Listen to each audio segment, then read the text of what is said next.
No, cerraron. Ponga uno de dos. Uri va de lado. Eso no sé cómo hacer. Viene yo Maymar conmigo, luego Lian Lucas conmigo y luego Lian Lucas contigo. Vas a descansar dos hits, viejo de mierda, ¿viste? ¿Viste cómo te tengo? Consentido. Consentido. Sí. Saca esa botella de ahí, mierda. Ahí no se puede poner nada. Si revuelve algo ahí, multa. Rajench. E depois vai falar com a pobre biela de merda. Alex Fabio. No vemos nada en la pantalla, vemos una montaña.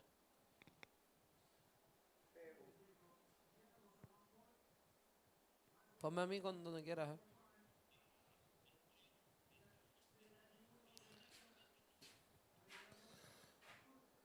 Welcome back to the live. We're here and we see up and riding Uri in this left. Let's see what is going in this wave. He goes for big invert. Not an easy section to hit, but this rider is incredible. He has incredible skills and he's already in first position with a 6 and a 5. We have McCreely in second right now with a good score with a 6.25, but he doesn't have a backup. And we see him riding on this one, looking for a little cover-up. Comes out of there, looks for the next section, goes for a reverse spin, and the wave has nothing else to offer, so he gets out of there. We're going to tell you the positions. We see Uri Baladao in first position. In second, Matt Crilly in yellow. Third, Nelson Flores from Chile in white. And in fourth, Manuel Cepeda, which we see up and riding right now. And does a flip. Fabio, how do you see that wave? Foi uma boa onda, a gente voltou aqui na nossa transmissão no segundo dia do Antofagasta Bodyboard Festival 2022, nossa terceira etapa da perna sul-americana do Circuito Mundial IBC. Estamos na bateria número 2, round 4, esse round masculino profissional não tem eliminação, o primeiro colocado vai direto para o round 6, e os outros 3 atletas vão para o round 5. Na frente está o camiseta vermelha, o baiano, baiano do Brasil, Uri Vadão, com uma nota 6 e outra 5, com um total de 11 pontos. Em segundo está o americano, havaiano, camiseta amarela, McCreely, com um 6,25 e um 1, totalizando 7,25. Em terceiro, o Nelson Flores, agora já cambiou tudo. Manuel Cepeda em segundo lugar, com 5,5 e um 4,75, deixando o McCreely em terceiro e o Nelson Flores em quarto. A good heat in the water. Really good competitors.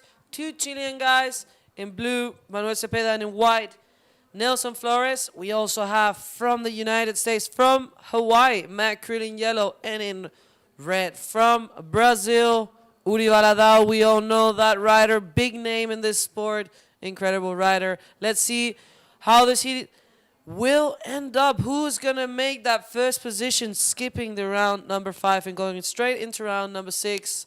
Uri's with 2 good scores, a 7 and a 6 in first position. Manuel in second with a 5.5475. If he wants to have that first spot, he needs a 7.51. Macrele in third needs a 6.76. And in fourth, Nelson Flores. As we see, Nelson Flores up and riding, looking for the section.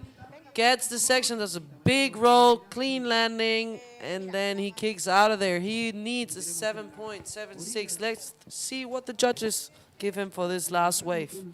Yeah, Alessandra, the waves are way better now than before. Like in the morning was kind of small and like tricky conditions, but now I see like not a perfect wind, but a really good wind and way bigger than before. Definitely looks like the pushing tide is bringing the swell in, and it looks a bit cleaner, maybe just the last sets, but let's hope that it's true that the conditions get cleaner, that the wave connects better, so we see some good waves. As we see the replay, of Uri. Essa é a onda do Uri Valadão, brasileiro com a camiseta vermelha. Deu um bonito aéreo ali. Eu acho que essa última nota dele foi os 6 pontos. E aí o havaiano também, o McCreely, conseguindo pegar ali um pequeno tubo, dando uma manobra, o invertido ali, 360 invertido. Mas infelizmente a onda fechou para ele. E aí o Manuel Cepeda, o atleta local, dando um bonito backflip, uma onda bem branca, difícil de realizar aquela manobra, ainda conseguiu encaixar um rolo ali no final. O Manuel Cepeda conhece muito essa onda. E aí depois vem a resposta do Nelson Flores com um bonito rolo, tomando a segunda posição do Manuel Cepeda nessa onda aí, a última onda surfada pelo Nelson Flores, atleta chileno. Yeah, this is a heat where I think everybody's gonna go for all in. No one's gonna be eliminated in this round, so everybody's fighting for that first spot as we have. Yeah, we have an interview, Alessandra, with Bego. Bego, it's all yours. Thank you very much, guys. We're here with Alan Muñoz, winner of the last heat. Alan, unas condiciones cada vez más grandes. Hemos visto algunos riders que le ha costado, pero tú lograste marcar tus puntos con ese inver y ese backflip. Cuéntale un poco a la gente. Tu hit no se pudo ver lamentablemente, así que la gente quiere escuchar de ti. Hoy día las condiciones están mejores. El hit está difícil por los riders que vienen surfeando muy bien. Encontré un backup de 6 puntos al principio.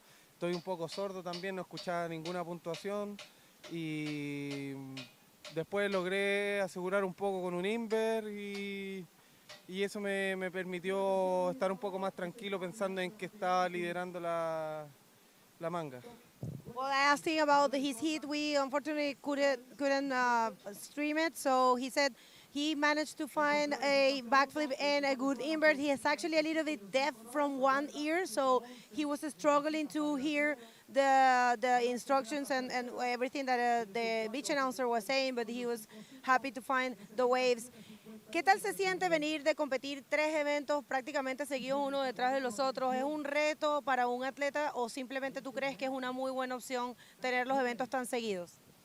Creo que es una excelente opción, sobre todo para los chilenos que tenemos en casa la oportunidad de buscar nuestro ranking, nuestro circuito y sobre todo que conocemos los escenarios con un poco más de ventaja en ese sentido por el tiempo que venimos surfeando este tipo de olas. Así que es una oportunidad muy linda, muy agradecidos de que en estas instancias de la historia del deporte podamos sentirnos protagonistas los chilenos de que tenemos los eventos en casa y que el nivel de todos está muy alto, entonces cualquier cosa puede ocurrir con cualquier chileno y eso es algo súper positivo para el deporte en casa, así que estamos muy contentos. Yo creo que las nuevas generaciones vienen con un espíritu, una intensidad muy fuerte, entonces eso permite que el deporte crezca y esperamos que las empresas también logren sustentar estos deportistas que se merecen en realidad triunfar en el circuito mundial. Well, I asked him if he thinks it's a little bit challenging to have 3 events in a row right here in Chile, and he thinks it's actually very good, especially for the Chileans, and he's thinking that for once Chile, it's on the eyes of the whole bodyboarding community, and it's setting a position, a very strong position in the bodyboarding community. And of course the riders, the Chileans, are giving the best, the 100% of them, and showing the world they are capable of being the best. So for him it's a very good option, and he's very happy to have 3 events in a row. ¿Alguien a quien saludar, a quien mandar algún agradecimiento? Sí, a todos mis amigos que me apoyan, que envían las fuerzas por redes sociales, a mis auspiciadores, a Erizo, a Ucanco y a Riu, que me han apoyado mucho, y al IBC con toda la gente que está aquí compitiendo. Un gran saludo. Así es, Alan, felicitaciones y la mejor de las suertes para el resto de la competencia. Back to you guys with more action. Okay, Bego, thank you for this beautiful interview with the chileno Alan Muñoz, surfing so good. Alan Muñoz está pegando muito bem, hein, Alessandra? Desde lá de Arica, ele vem numa performance incrível. Es un rider muy fuerte. uno de los favoritos seguramente aquí de Chile. Gran rider, gran persona, muy humilde, really humble guy, really strong rider. When you see him as a person, you don't expect it. When you talk to him, he's so humble, he's so chill, and then bam, in the water. Just incredible. And yeah, it's good to see how the local riders just are doing really well in this contest. He will skip one round, so he will be happy with that. And let's see how it will end up in this contest. He was really good in now in Iquique, and I think he will do pretty good here. Isso aí, a gente estava falando aqui do atleta Alan Munhoz, o atleta chileno que está competindo muito bem desde o campeonato de Arica. Em Arica ele ficou em 5º lugar, em Iquique ele ficou em 3º, agora vencendo a sua bateria, indo direto para o round 6, agora faltando menos de 6 minutos nessa segunda bateria desse 4º round, um round que não tem eliminação, mas o primeiro colocado vai direto para o round 6. Então, o Uri Valadão aí com a camiseta vermelha até agora, indo direto para esse round, não precisando competir o round 5. Mas o McCreeley está aqui na onda, pegando uma velocidade incrível. Vamos ver se ele vai fazer alguma manobra. Backflip. No. Was a very nice wave for McCreeley. He put the board like very... Technical, yes, yeah, we see. and to see Manuel Cepeda now doing a backflip. All the boys are going crazy now because they know you need to be first. Otherwise, it doesn't really matter. matter. Yeah, well, it does matter a bit in the fact that who can be in your In your next, round. yeah. But yeah, for sure, I think it's a good heat to like risk and like show your potential. But it's also really important to see in this non-elimination heats how everybody approaches them, because yeah, you can go like full in, but also if you're really smart, you can make it through the heat in first position. Like Uri right now, being called me has a 7 and a 6. Really big score, so he would skip around if he makes this heat in the first position. Nelson, Manuel, and Mac, so blue, white, and yellow, are fighting for that first position, trying to take it away from Uri Valadão in red. And we see a set coming. Let's see if we see some action. We see Manuel Cepeda paddling back, as we see Nelson Flores on this big left, looking for a section to hit, a lip to hit. He keeps getting speed. Will he find that? He does, and goes for a big flip. Lands it perfectly and gets out of there. He will be happy with that. Let's see what the judges think. That was a good maneuver. What are your thoughts about this one? I really like that ride from Nelson Flores. He improved the speed pretty well, like going down the line all the way to those 3 sections this wave provides, and nice backflip over there. I don't know. Let's wait for the judge. He needs a 7.8, huh? 7.11. So will be like the best score for this heat. So now maybe the judges are comparing waves over there. I don't know. It's hard to be a judge in those conditions. And we see Manuel Cepeda with a nice little air section over there, but unfortunately he didn't make that maneuver. It is a tough section to land. Yeah, very tough section to land. We have the replay. Vamos ver o replay aí do camiseta branca. O Nelson Flores, atleta chileno, botou muita velocidade na prancha, percorrendo toda a extensão da onda, mandando um backflip. Oh, Alessandra, but I see like a kind of, he used the leg to complete that maneuver. And I'm pretty sure the judges are looking for this very, how can I say this? Muito, olha, a gente vê de novo o camiseta amarela, McCreeley again with a big rolo out of that barrel section. and a rolo. Was a nice one.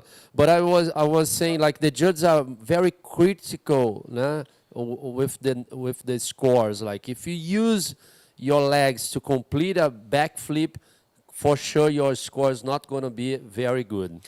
Yeah, it does. It is really important to complete the maneuvers as clean as possible. Yeah. The cleaner, the better. It is It's not only the maneuver, we have to have the perfect maneuver to have a perfect score or a really high score. That was a really good roll from Mac, really punching through that lip really clean for what the wave provided him. So let's see what the judges think. That was a good flip from Nelson. Let's see what the judges think about that landing. It's really important, as Fabio was commenting. If you use the legs, for sure, it will be different, the score, as if you have a clean landing going through the wave. So what will the judges give Nelson? Will he take the first position, or will Uri stay in that first position and skip one round? Yeah. O que a gente está falando aqui, vou falar um pouquinho em português para a galera entender, o Alessandra, porque a gente está com um brasileiro aí nessa bateria e 2 chilenos. Os juízes estão bem críticos nas notas, eles estão observando bem as manobras dos atletas. Hoje em dia o bodyboard tem muitas manobras que se usa, né? O backflip, aí a gente vem o Uri Valadão, líder da bateria, usando a prioridade número 1 numa bonita onda, boa ali se armando. Vamos ver o que o Uri vai aprontar. Infelizmente passou pelo aquele bowl, mas deu um backflip no finalzinho, não conseguiu completar. Bonita essa onda, ele devia ter dado o backflip antes, né? Sí, yo estaba pensando que iba a ir dar a lip, mas no fue. Aquí vemos a Nelson Flores en esta izquierda. Gran backflip, ¿puede completarlo? Completó. Sí. Buena ola de Nelson Flores. Escuchamos ahí las palmadas afuera de los amigos, seguramente apoyándolo. Yo creo que puede estar contento con esa ola, a ver qué dicen los jueces, a ver si hay un cambio en esta situación. La verdad que interesantes últimos segundos de esta manga. Vamos a ver qué pasa. Vamos esperar aí pelos resultados dos juízes aí, porque essa última onda do Nelson Flores foi uma onda importante. Ele pode virar para primeiro, vamos ver, vamos esperar, os juízes vão ter que comparar as notas. O Uri está numa situação boa, está com 7, 6, e é o que a Alessandra falou, se ele consegue completar aí em primeiro, ele faz o skip total desse round 5, que é um round que ninguém quer estar, né, Alessandra? No, no es una ronda buena de estar, porque la verdad que ahí asientes, ¿no? Vienes de un hit que no conseguiste pasar, por así decir, a competir otra vez contra los riders más fuertes y teniendo que pelear para pasar a ese round 6, al que pasa solo la primera posición en esta ronda número 4.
Estamos con John Aymar.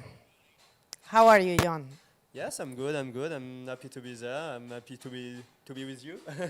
Thank you. Thank you for taking the time and the chance to come and commentate with us. It's great to have different writers from all over the world. So I have John Aymar from the Basque country, the French Basque country, next to me. Here ready to commentate Maxime Castillo's hit, which is his friend. And we're gonna be doing some English, French, and Spanish as well. Maxime qui part sur la vague. Dis-nous. Maxime. Oh. Bonne première vague, pas mal. Un bon rollo. C'est une bonne première vague. À voir après ce que vont faire les autres, mais ça commence bien pour Max. Sí, él dice que esto está comenzando bien para Max, un buen posible score ahí para el francés Maxime Castillo. Y ahora viene Jericho Rosero, el ecuatoriano, nada ahí. C'est un petit peu difficile maintenant la vague. Qu'est-ce que tu penses? Je pense que les vagues sont un peu difficiles. Mais il y a quand même quelques vagues à choper. On a vu que la Munoz, la série d'avant, a eu une bonne vague. Il a lancé un beau reverser. Du coup, je pense qu'il y a quelques vagues à avoir. Les vagues, c'est un peu compliqué. Il y a un peu de vent. Mais la direction de la houle n'est pas très très bonne. Du coup, je pense quand même qu'il peut y avoir de bonnes vagues, mais compliquées. Bueno, él le estaba diciendo que piensa que sí, que estaban las condiciones un poco difíciles, pero que todavía hay olas buenas, que vimos a la Muñoz haciendo grandes maniobras en los hits anteriores y el hit que acaba de pasar también. Y definitivamente está entrando el swell, creemos que es un cambio de swell, un cambio de dirección.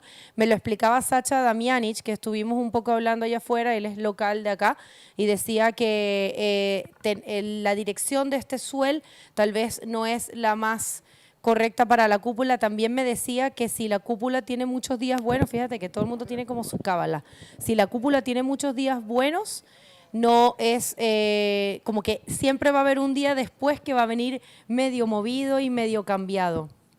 ¿Entendiste eso que dije, lo que me decía Sacha Damianic? Sí, no sé qué se pasa con los chicos franceses, pero está bien para él, pero está no bien para nosotros. Entonces, esta competición es comenzó y no podemos decir nada, entonces Claro. es comenzó, ¿sabes? Sí. And now we can see the score now. Maxime Castillo get 5 points. Good first one, and he can go another good ones, I think, just an RS or backflip. And the other guys get good score too. Alô. 4.225. Alô. So Alexander Testando. get a good score too. Let's see it after. What's happened? Sí, vamos a ver, ahí está la entrevista lista con Uri Badalao y Ok, Fabio, vamos. The last hit winner, Uri Valadão from Brazil. Uri, um prazer enorme estar aqui te entrevistando. Fez uma bateria difícil ali, mas conseguiu o primeiro lugar. Bate altas zonas agora, tá o vento ficou legal. E um prazer estar com essa lenda aqui do meu lado, aqui, sempre foi uma inspiração para mim. E, cara, tem altas rampas, eu tive que escolher bem, porque é o mar difícil, às vezes a onda não tá A gente percebeu que você pegou uma onda boa ali, deu um momento, você não fez a manobra e aí não conseguiu fazer nada, né, praticamente na onda. É um mar difícil, né, hoje? tem umas pancadas de pedra mais altas no meio do caminho, que às vezes a onda está mais despedida, mais dá segurança, o importante é passar e garantir a vaga no próximo. Você é um dos atletas que mais subiram ao pódio aqui em Antofagasta. O que a gente pode esperar de você no round 6? É manter esse foco, essa sincronia que eu sempre tive aqui em Antofagasta, eu adoro. Allora, Vamos nessa, usar essa energia da galera que tá torcendo também. Obrigadão a todo mundo pela live. Vamos com tudo. Valeu aqui. Parabéns, a gente se vê no próximo, no 6º round. Back to you guys, Grego.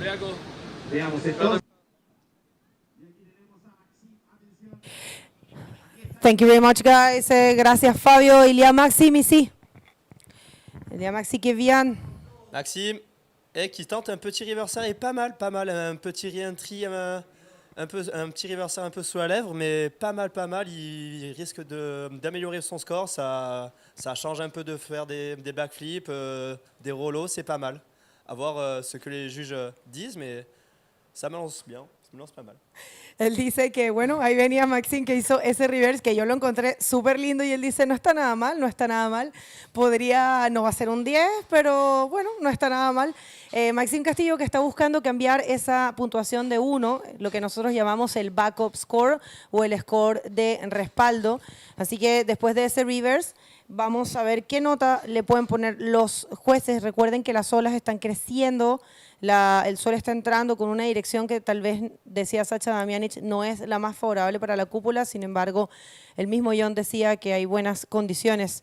Y está de segunda posición el chico del litoral de la quinta región de Chile, Alexander Jevers. Ah, le jaune qui part. Le jaune qui part, attention, ça lance pas mal. C'est une bonne vague. Et il hésite un peu. Ah, un rollo un peu sans bottom, mais c'est pas mal. Il me le plaque vraiment muy limpio. Un peu sin botón, adore esa. Mais c'est pas mal. Il peut avoir un bon score aussi. Il manque un peu de bottom, mais c'était bien. À voir ce que les juges en décident aussi. Mais c'est une bonne série. Là, il reste 13 minutes 50. À voir ce qui va se passer après. On va voir.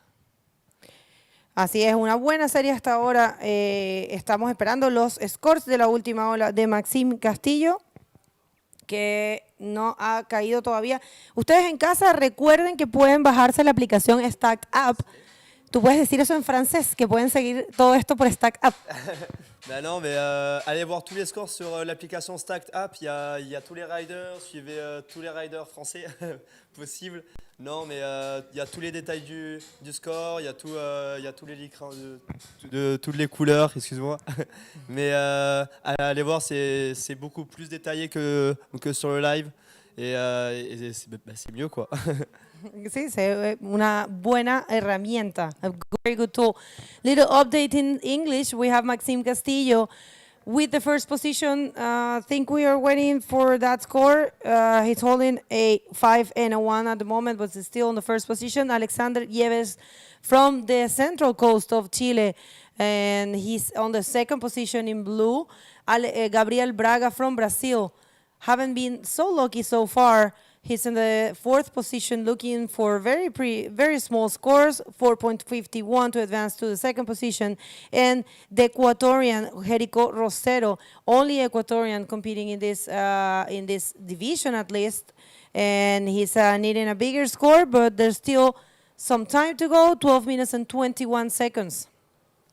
Ouais, du coup, l'Équatorien, c'est le seul rider ici présent de son pays. Du coup, vraiment, grosse fierté sur lui. Là, il est quatrième, il lui faut un 5 points, ce qui n'est pas grand-chose pour avancer dans la compétition. Et Max, on attend encore sa seconde vague, son petit reverse. Et non, les scores sont tombés. It's a 6 points, so it's a good one. It's a good one, and let's see it. Ah, là, ça part. The right. Gabriel Braga on the wave.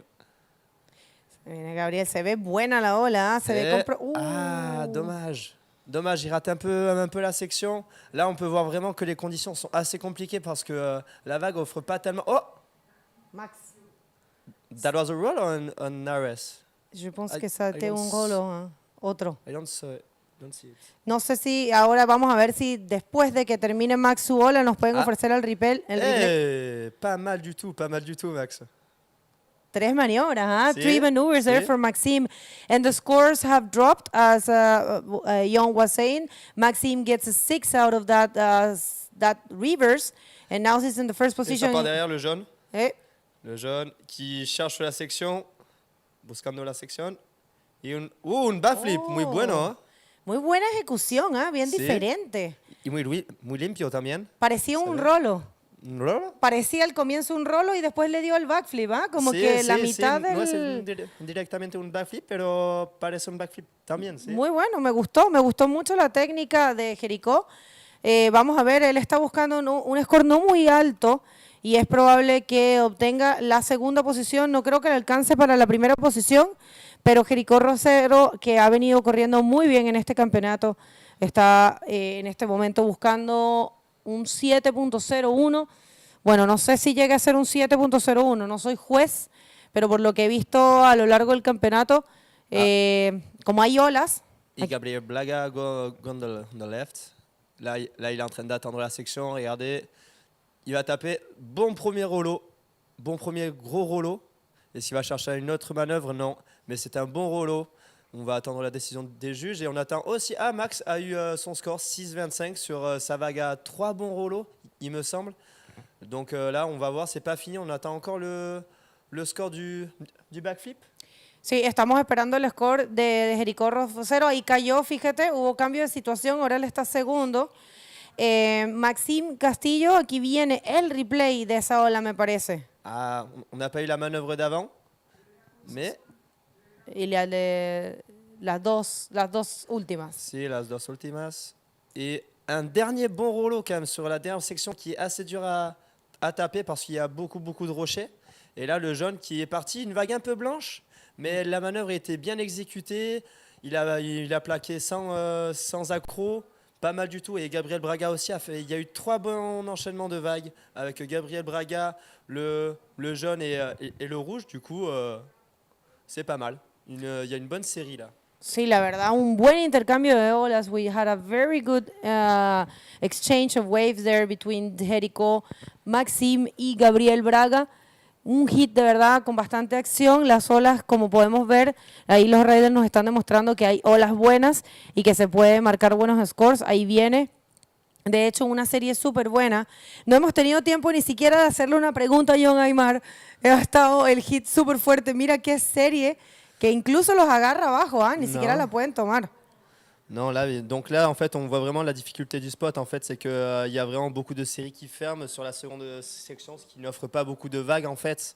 Et les seules vagues qu'on peut avoir, il faut les exploiter un maximum.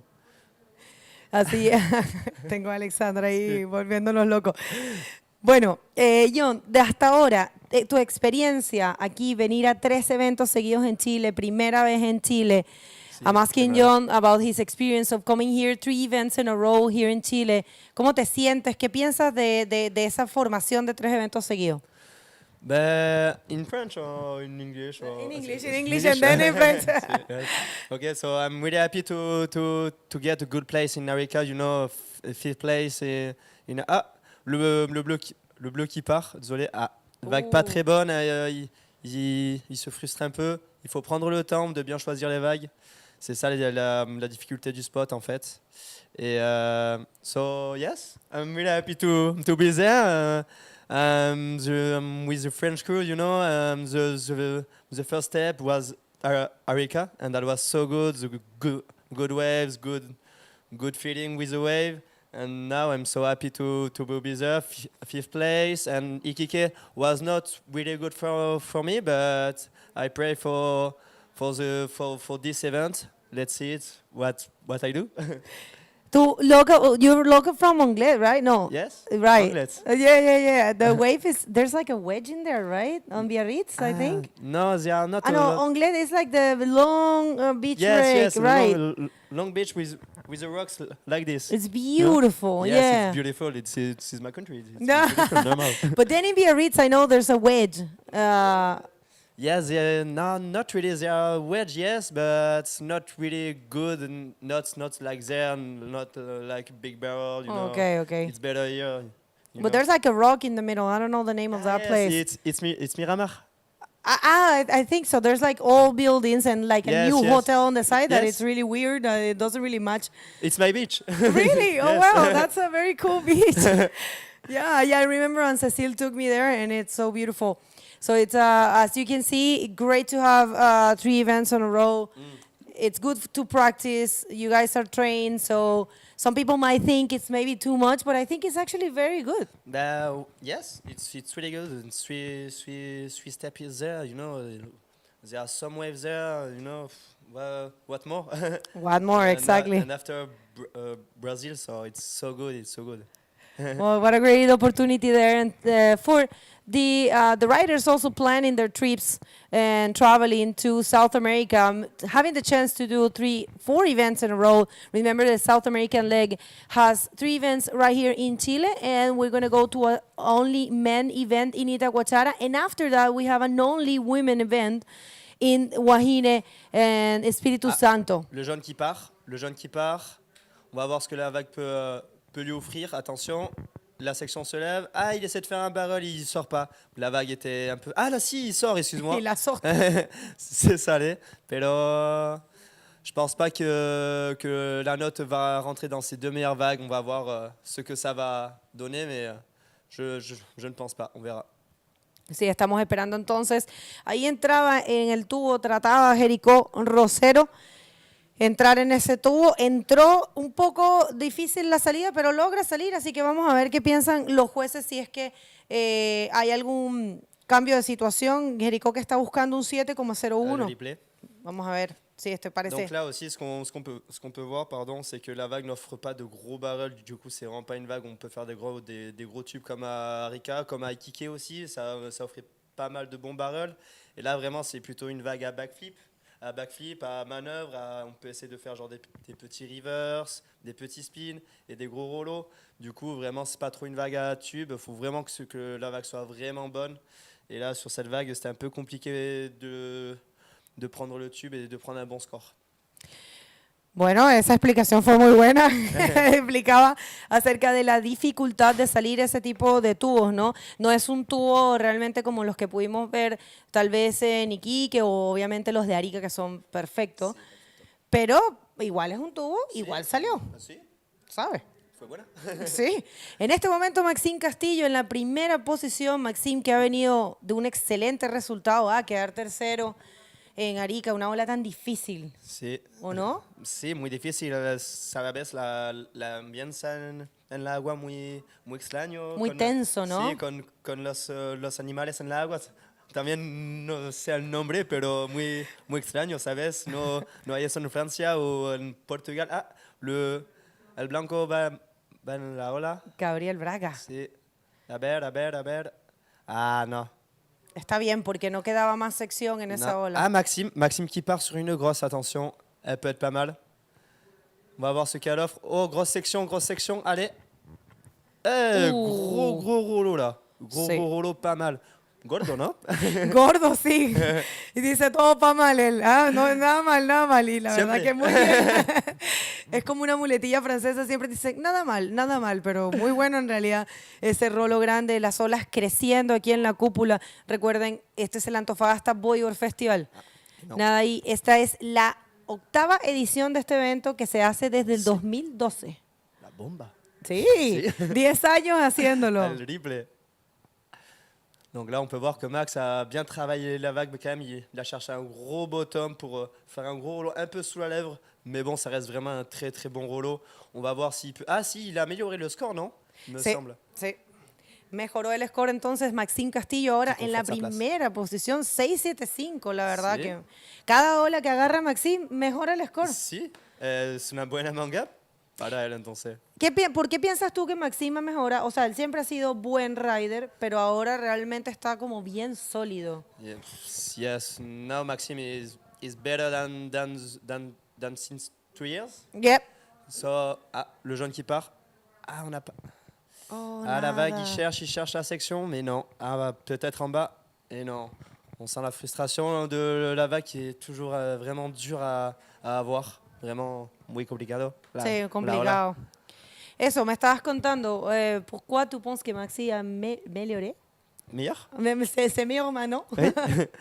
Parce que Max a surfé quand même les 2 ans au Portugal. Il a essayé de prendre de très très grosses vagues. Mais c'est ce qu'il a fait. On peut le voir à Arica. Il a pris les grosses vagues. Il ne s'est pas précipité. Il a bien pris beaucoup d'expérience. Je trouve qu'il est beaucoup plus solide sur son surf. Attention, le blanc qui part.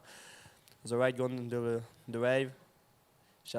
No. Las últimas olas no han podido hacer nada los riders. Muy difícil. Si es que se cierran, ¿sabes? Yo Sí. creo que sería mejor quedarse tal vez en esa sección. Y el azul, sí, la segunda baja. Sí, la segunda sección tal vez Bueno, pues hay El un... azul buscando la Sí, trombo, solo un trombo. sí, bueno, hay que Y hacer sale los la agua, puntos, ¿no? sí, Poco a no, poco. sí. Et Maxime va chercher un ARS peut-être. Et non, un bon rouleau là aussi. La seconde section, là un ARS. Là c'était super. Muy buena. Muy buena, hein, sí. Y ¿Y sigue, un otro? ¿eh? Wow. Oh, parfait, ¿no? Maxime está surfeando muy sólido. Quedan 12 segundos, John. Y qué buen performance de Maxime Castillo, ¿ah? Bah, là c'est super. Il a pris 4 vagues. Il a monté petit à petit. Vraiment, là, il a vraiment fait une série type parfaite. Oui, ça fait parfait pour Maxime et pour nous. Merci pour être ici avec nous. John Aymar, un excelente rider. Ustedes en casa, resultados no oficiales. Estamos esperando la última ola de azul de Alexander Jevers, pero lo más seguro que las cosas queden así. Hasta ahora, resultados no oficiales. Avanza en la primera posición Maxime Castillo, que acaba de 7.5, subir. sí. Subió su nota un 7.5. Y Jerico Rosero, que quedaba en segunda posición. Vamos a ir a unos pequeños cortes comerciales y no se muevan, ya volvemos con más del Antofagasta Bodyboard Festival 2022.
And welcome back, everybody. We are in this the heat number 4 of round number 4, right here in the Antofagasta Bodyboard Festival. And in the water, you have in red Tristan Roberts, in white Brahim Idush, in yellow Dave Hubbard, and in blue Roberto Bruno.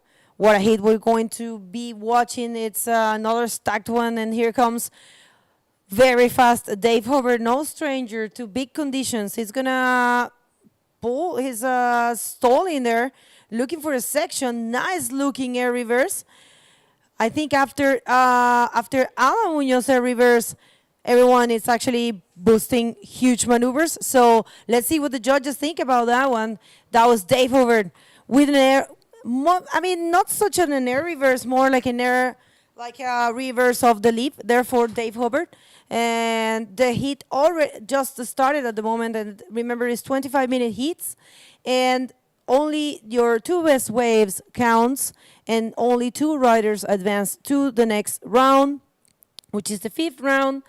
And there you have it. The first score of Dave Hubbard for that reverse of the leap. It's a 5.25. Y una pequeña actualización, a little update in Spanish. En el agua tenemos a Dave Hubbard en amarillo, a Tristan Roberts en rojo, a Brahim Idush en blanco y a Roberto Bruno en azul. And next to me, I have the pleasure to be joined by the Australian rider, Liam Lucas. How are you doing, Liam? I am pretty good now that I'm in the booth commentating. And it looks like we've got a pretty good heat. We've got Dave Hubbard in yellow, Tristan Roberts in red, Brahim Idush in white, and Roberto Bruno in blue. So we've got a stacked heat today. So we're going to be seeing quite a lot of action. It looks like the swell's picking up around 5 to 6 foot, a lot bigger than this morning. So we're stoked. Definitely have seen bigger waves, bigger maneuvers, and it's kind of tricky. It's a little bit shifty. I heard from Sasha, the local boy. I mean, Sasha Damianic, been surfing here forever, and he told me he thinks the swell direction it's not the best one. So that's probably the reason why it's a little bit shifty, but still some good ones out there. Yeah, definitely. There's definitely some good ones, but like you said, it's very shifty. It's very lumpy, the swell, because it's picking up really quickly. I've noticed in Chile when the swell picks up super quickly, it starts to get really bumpy and starts to go pretty crazy. So hopefully it cleans up a bit, but at least the wind's in our favor. That's right, which is very unusual here. Usually we see the wind showing. Look at that, it's almost crossed offshore. That's what I think it's coming from the north, that wind. And usually we have a strong winds, but this time here in Antofagasta it's quite common. We are used to stop the contest at mid-time, and now it's actually really good.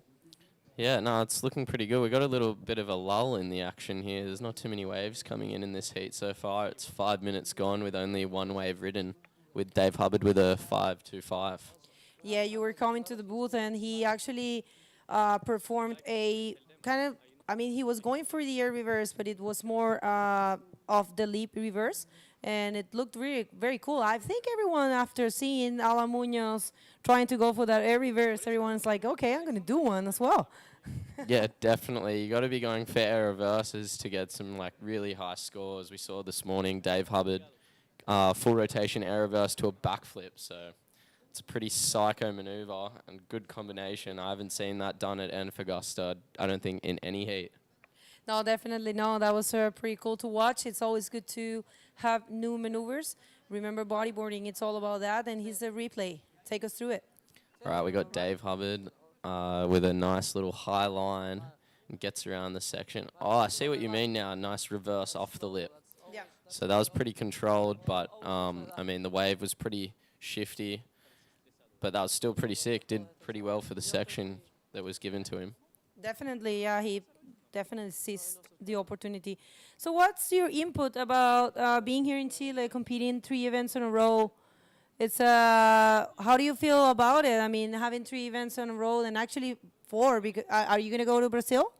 I am not going to Brazil, no. unfortunately, because I was knocked today in round 3.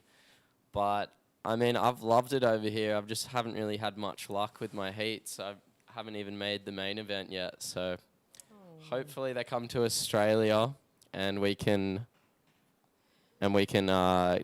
see some action in Kiama, hopefully. Well, what you have to do is do a bunch of free surfing and just give us a clip about Chile. But you know what? The interview is ready with the winner of the last heat, and I think it's Fabio.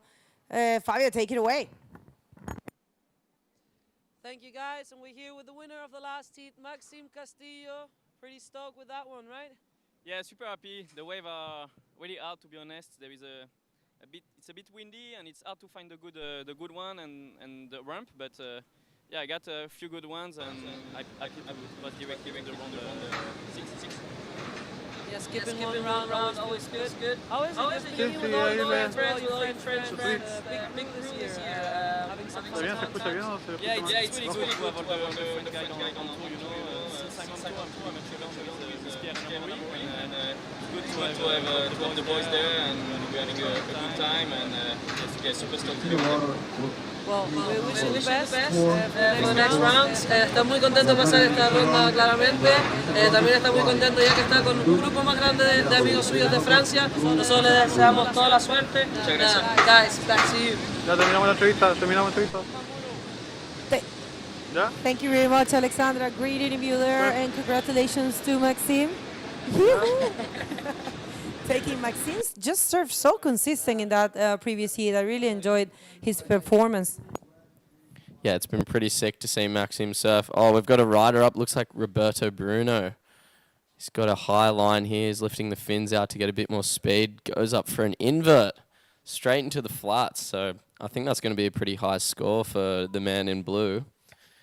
Let's see if there's any more action out the back. Looks like Dave Hubbard's looking around for something. See if he can answer back to Roberto Bruno. Maybe we could get a replay up of that invert. That was pretty sick. looks like there's a couple lines coming through. But, I mean, Roberto Bruno, that's a good way to start the heat off for the man in blue. It's looking pretty good. Yeah, definitely good. The conditions are looking well. So let me know, are you filming? Are you putting together some footage? You gonna do a clip about your visit to Chile? Yeah, I'm currently making a clip. Seeing as I've been knocked from the competition, I've got till June 5th to free surf. So I've got a lot of time in Chile to free surf. So I'm going to be back in Iquique, and then I'll probably go back to Floppos in Arica as well.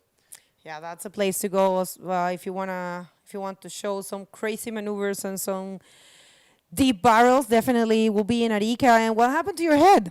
Oh, I hit my head at Punta Dos in my last session out there. It was actually my second session. My first session was in the contest. Oh. Because I'd been so sick, I hadn't been able to surf. So, I mean, I got a little barrel and then got sucked over head first straight into the reef. I went so dizzy. I could see all the bright lights. Yeah, it was pretty psycho. Hadn't really happened to me before, like hitting the head straight to the reef. So. I didn't know that. I thought it was just a cut, like you just touched the reef or something.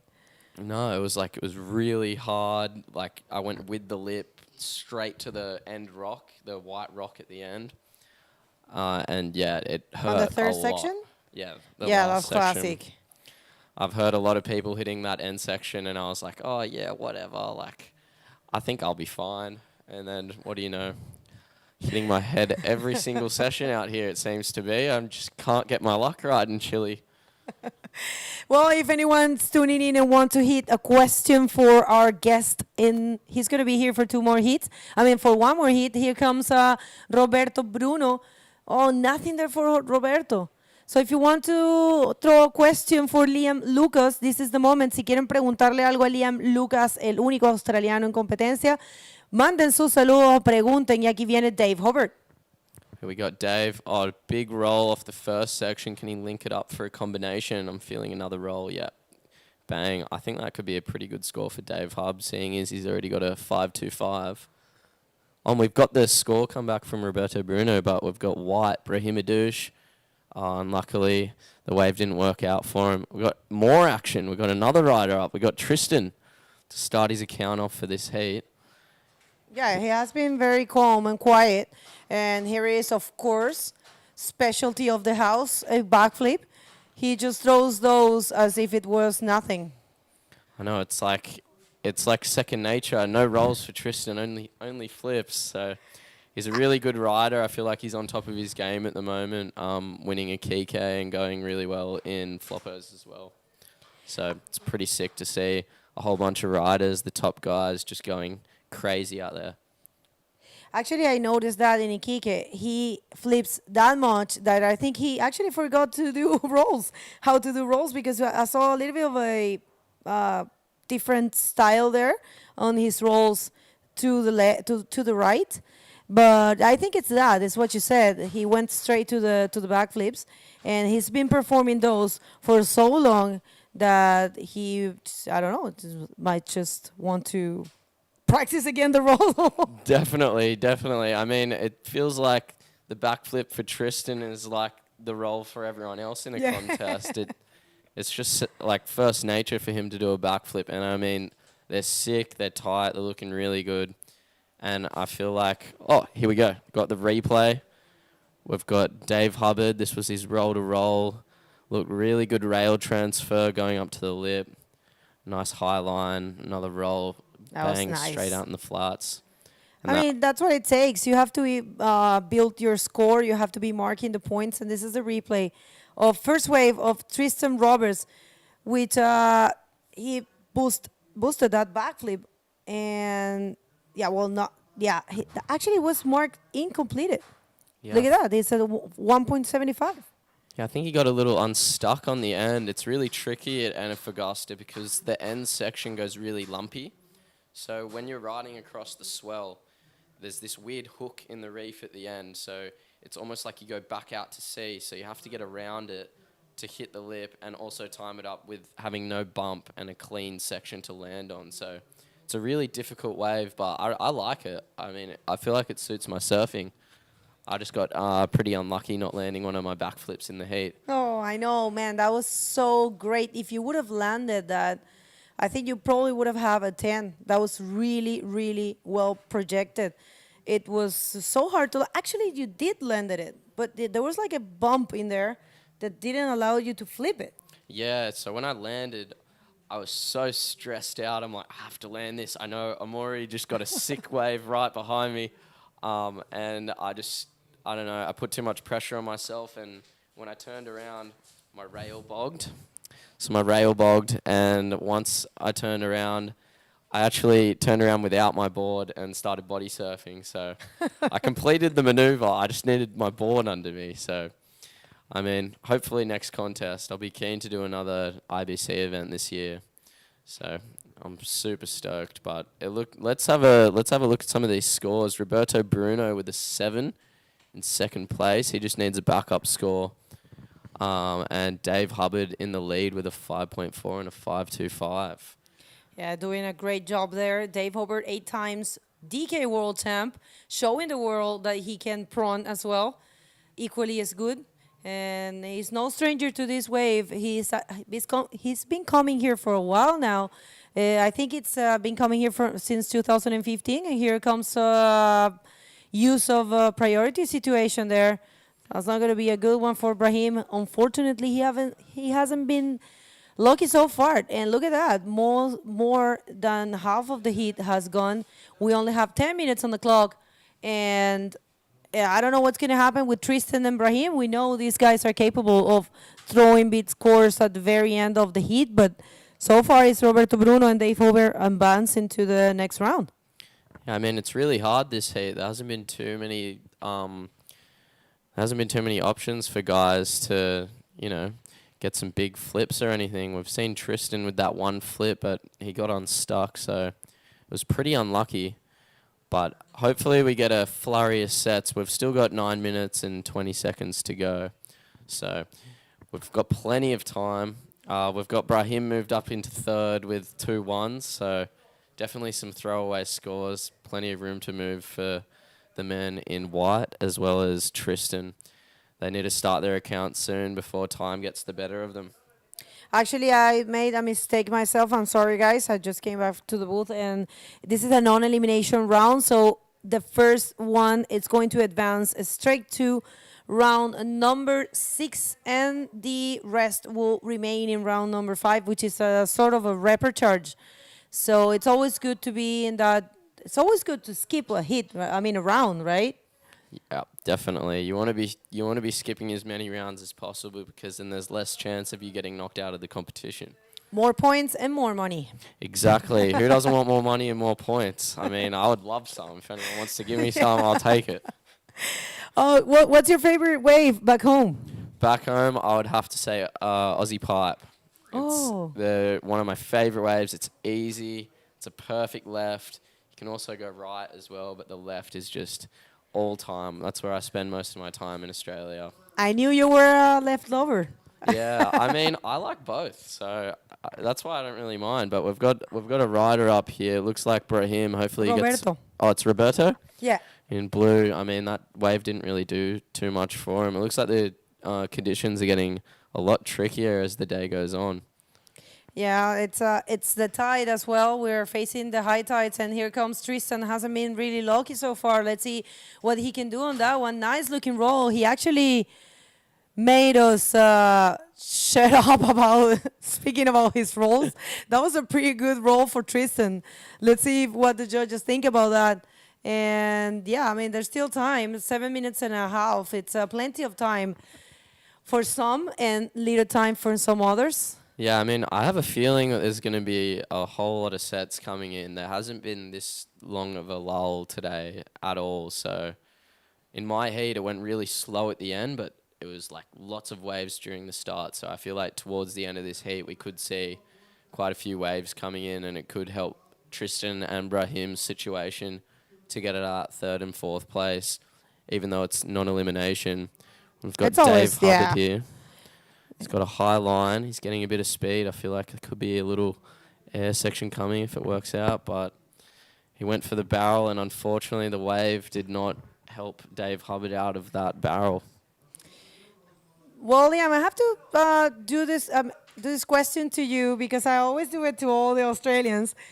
Why do you think the Aussies are out of the tour at the moment, and why we're not seeing many names, and what happened to bodyboarding back there? I mean, bodyboarding's still good in Australia. It's just competitively we don't really have a tour back home, so there isn't really much space for competitions.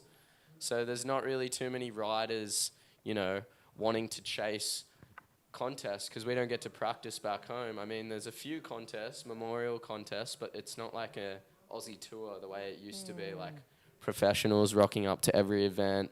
Everyone gets to see really good riding. Everyone in Australia is, I feel, more focused on our free surfing at the moment. So that's where Australia is at. But for myself, I was keen to, you know, get out of Australia and do something different. It'd be sick to see some more Aussies on tour. I'd love to get a group of us over to the Maldives. I feel like that contest could be pretty sick. Yeah, try to gather the boys. It would be Yeah. great to see them there. Which names can you, from the new generations, can you tell us? I mean, from some, I'm pretty sure there might be some unknown heroes there, some new guys that we are not aware of.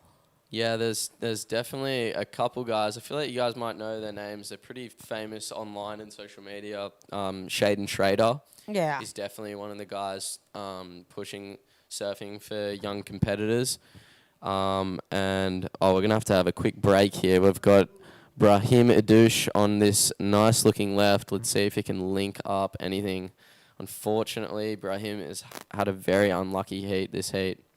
But back to what I was saying, Shaden Schrader's been surfing really good. And Marley Dunn is probably my favourite young rider at the moment in Australia. He just moved over to Ireland and Scotland to chase waves. So, you know, he's going for it, but he's more of a free surfer, not a competitive surfer. But there's nothing wrong with that. I mean, I love watching his free surfing videos. No, I mean, he's great. I'm pretty sure sometime he's going to show its own contest. But it's so important what you said. I really would love to see a tour. And it's so important for the Australian community and for the sport, our sport. Back in the day, you guys were the main place. And it's shifting at the moment. It's more focused right now in this side of the world. And there it goes Brahim Idouche, building his campaign there. Not much there. The thing is that this is a non-elimination round. And probably if you're not getting close to that first position, you probably decide not to kill yourself too much. Yeah, definitely. You want to be waiting for the biggest sets. So that's why this heat is quite low scoring, because we haven't really seen too many sets. I feel like the riders have been very patient. We see Tristan Roberts waving his hands up. He must be looking for the score. It's quite hard to hear when the wind gets quite strong, because the sound waves kind of blow away from the competitors sometimes. So I'm sure he's just asking for an update, but it looks like Dave Hubbard is looking on this one. Yeah, that's a nice looking one. He's stalling there and going for the Superman. I mean, I call that the Epo Air. It is an Epo Air. Yeah. Yeah. Oh wow, that's I'm gonna steal that one from you. It's definitely an Epo Air. And that's a nice looking backflip there for Roberto Bruno. Would you call it a backflip or an RS? I think that was a backflip for sure, and he got a nice little spin after as well. It looks like he's looking for that end section, but it didn't really work out for him. But that's going to be a really good score for Roberto Bruno. He's going to jump up into the first position, I feel, because he's already got a 7, which is the highest scoring wave of the heat. Yeah, that's going to be a nice one. And how crazy it would be for Dave Hubbard, who has been surfing so consistent and holding the first position throughout the whole heat, to be knocked out of there in the last 2 minutes. But that's how competition is. Exactly. You just got to play to your strengths, and hopefully we've still got 2 minutes to go, so he could get a wave. But here's Dave's Epo. I mean, that was pretty sick. It was almost like a cutty air. But I'm not sure how the judges will like that one. I feel like it was more of a playful way. But here's Roberto Bruno's flip through the lip. It was a really clean landing. And then I think he does a forward spin here, yeah, up to the lip. So that forward spin was actually pretty tight from Roberto. So he got a 6 for that. So he's jumped up into the first place with an overall heat total of 13. So it's pretty sick to see Roberto moving up. He actually beat me in a kike in my first heat. So he's still shredding the campaign from a kike to Antofagasta. Roberto Bruno is a very experienced competitor, and you can expect everything from him. Quick update in Spanish, people, una actualización en español. Esta es una ronda de no eliminación y solo el primer colocado avanza a una ronda después, o sea, va a avanzar directamente a la ronda número 6 y los otros 3 que quedan van a avanzar a la ronda número 5, que sí es de eliminación y es de repechaje. Eso es lo que está pasando. A mi lado está Liam Lucas, el único australiano en competencia aquí en el Antofagasta Bodyboard Festival. Buen backflip ahí para Dave Hubert. Vamos a ver si logra recuperar esa primera posición. Es todo acerca del primer lugar aquí. Everything for the first place here. Well, there's the last 30 seconds. Liam, do you want to... Well, you're going to remain here with Fabio for one more hit. Is that okay? Would you like to stay? Yeah, for sure. I'll be Nice. keen. Yeah, Fabio is keen to commentate a hit with you. From my end, thank you very much for joining me here. It's been a pleasure. And I just hope for all the Aussies out there to motivate, and come and compete, because your style and your bodyboard, it's great. So take us through this replay.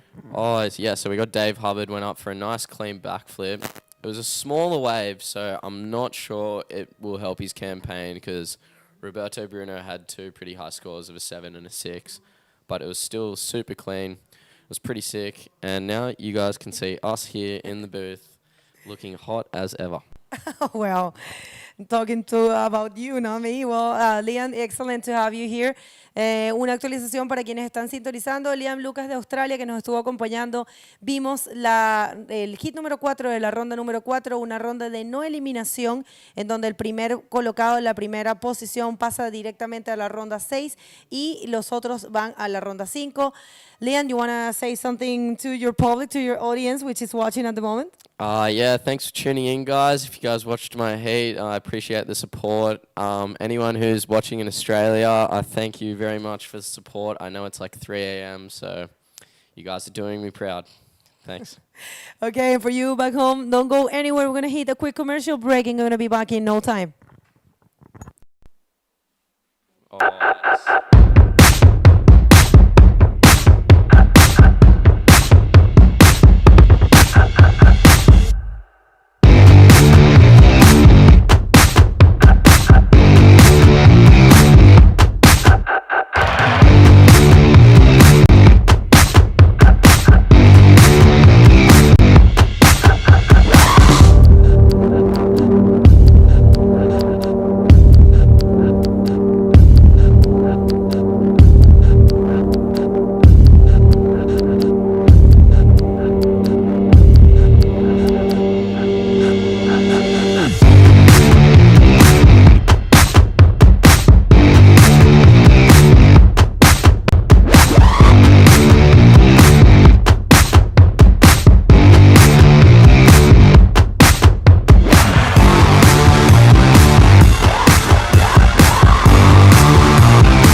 Second day Antofagasta Bodyboard Festival 2022.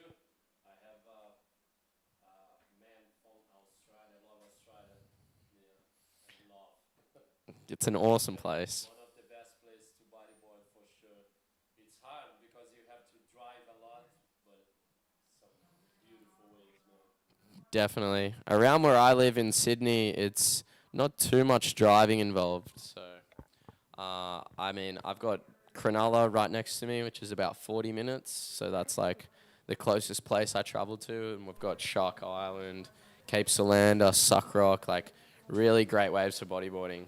As you probably know about Shark Island, seeing all the Shark Island challenges back in the day. Yeah, for sure. I was there in 2017, and I surfed that break. I forgot the name, man. It's a big left down near that Nugget. On your noggin. It Yeah, could be but twos. no, it's like outside wave, like very big. Oh, depot. Depot. Depot, yeah. Depot's sick. It's a And long paddle. was big that Yeah. day. Yeah, It I was bet. kind of scary, I can tell you. Like very big waves. All the boys together, band player, and all really? crew, bro. Sick, Yeah, sick. Shane Ackerman too. I was with him, so I had like a very nice time in Australia. I Really bet. like. If you're surfing Depot, you definitely scored a good swell in Australia. Like, it's a hard swell to come by. Was But and when it's everybody on- had those jet skis, and I was paddling outside. It was scary, man, for the sharks and all those. But it was a beautiful place. I can tell you, like I really enjoyed that day. Yeah, it's a sick place, especially around Depot. So much bush life and just lots of trees everywhere. Everyone's having a good time. It's mellow. And yeah, just great vibes out there, I feel. For sure, for sure.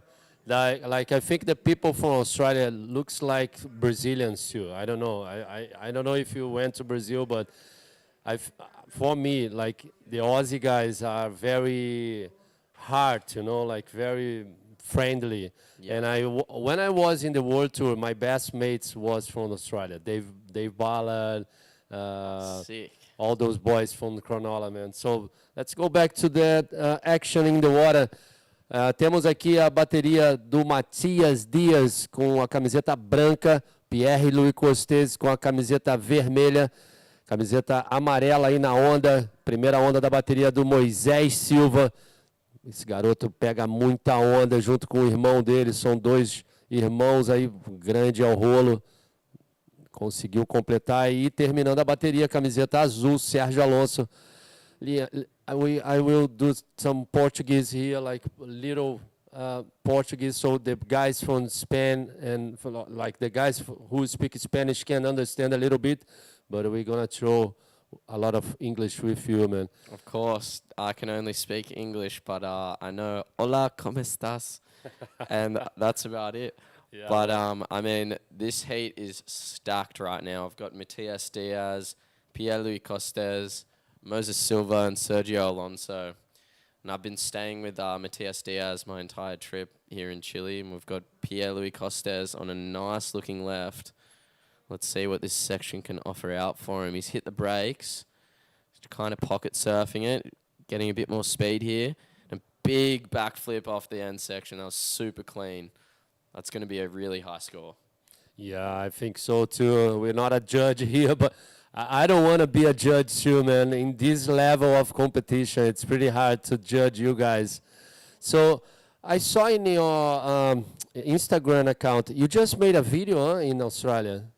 Yeah, I've just I've been making lots of videos lately. So at the moment, I've got one that no one knows about, which we've got 160 gigabytes of footage. Wow. And it was over 4 days, and it was actually 3 days before I came over to Chile. But Okay. we've got the replay here of Moses Silva. He's a really good competitor. I saw him in Arica. He was ripping. He's got a nice roll bowl here, so that's nice extended arms. He's landed that. It's a completed move, so that's going to be a good start to his campaign in this heat. For sure. Primeira onda aí, agora a onda também do Pierre, a segunda onda do Pierre. I think that's a second wave for Pierre, huh? Yeah, Yes. definitely. That Oh, was the no, first this one. is, yeah, first one. This is replay.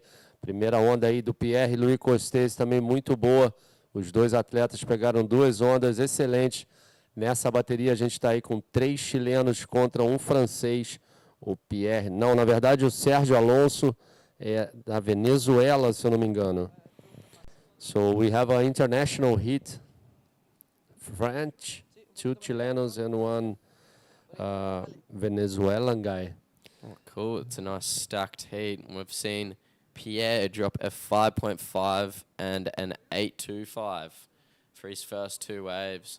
I'm pretty sure the 8.25 would be for the backflip, which was pretty sick. That was out in the flats, clean landing.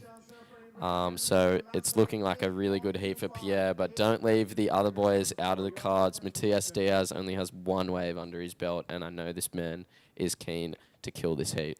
For sure. And now we have an interview ready. It's all yours, Alessandra. Thank you, Fabio. And we're here with the winner of the last heat, ganador de la última batería. ¿Qué tal? ¿Cómo te sientes? Qué bueno verte tanto tiempo. Virando la batería, cambiando la batería en los últimos minutos, poniéndote en primera posición, pasando directamente al round 6. ¿Cómo te sientes? Em primeiro lugar, agradecer a Deus por ter passado essa bateria. Foi muito difícil, só tinha monstro. E, sem dúvida, essa vitória veio dele. E estou me sentindo muito feliz de estar voltando aqui para o circuito mundial. Fiquei anos afastado antes da pandemia, depois veio a pandemia, foquei em outras coisas e agora estou aqui de volta, competindo com essa galera que tem um nível tão alto e estou muito feliz. He's really happy. He says thanks God, and also he's really happy to come back after 2 really hard years with the pandemic and everything. So he's really happy to make his heat. ¿Quieres mandar un saludo a alguien en casa? Quero mandar beijo para minha esposa, para meus filhos, para toda a minha família, minha mãe e meus irmãos. Obrigado pela torcida, sei que vocês estavam aí olhando e é isso aí. A vitória veio e vamos concentrar agora para os próximos. Valeu, galera. Mucha suerte de nuestra parte. Thank you, and back to you guys. Thank you, Alessandra, for this interview. O último vencedor, o brasileiro que competiu com a camiseta azul, Roberto Bruno. E agora vem o Sérgio Alonso numa bonita onda. Vamos ver se ele vai conseguir fazer alguma manobra, travando a prancha ali para pegar velocidade, tentando ver o momento certo. Vamos ver se ele consegue encaixar. Tentou ali o rolo, conseguiu. Yeah, sometimes it's very hard. And we see again Matias Diaz. That's the second wave for Matias. So, I mean, that's going to get him started for the heat. Here's Moses Silva with another extended roll, so that is definitely going to help his scores. He's got a 1.5 and a 0.75. So that's going to be a big help to get Moses' campaign started. O Pierre agora na liderança com 2 ondas, um 8.25 e um 5,5, com 13,75. Moisés Silva aí precisando uma nota boa para voltar para a bateria. Em segundo lugar, o Sérgio Alonso em terceiro e o quarto lugar, o Matias. A gente está aguardando as notas das últimas ondas.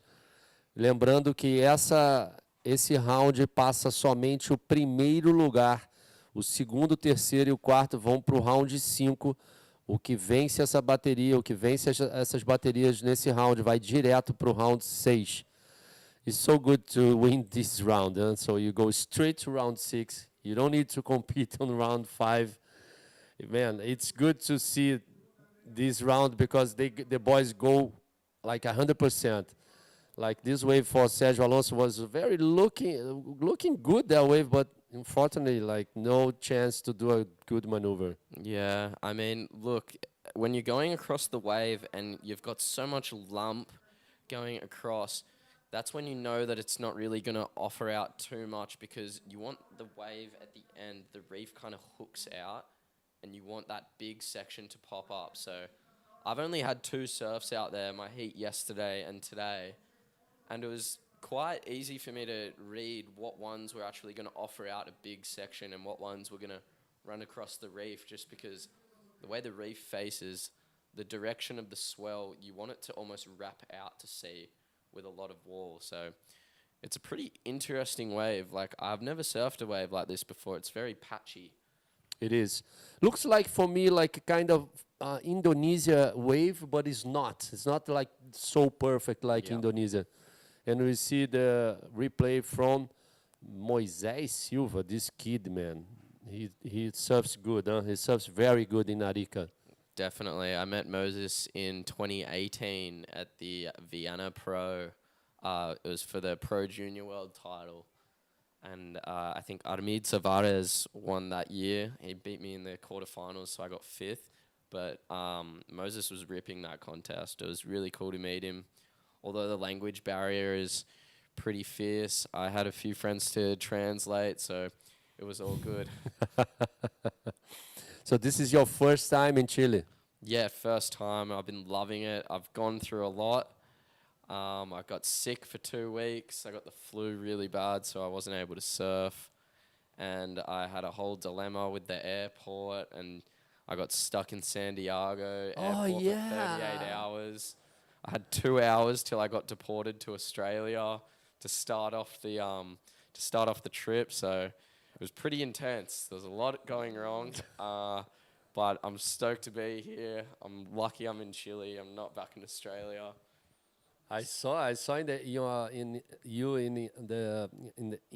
Instagram account, man. It was pretty hassle that, huh? Yeah, it was just so intense that I was by myself. I don't speak any Spanish. Did you use the Google translator?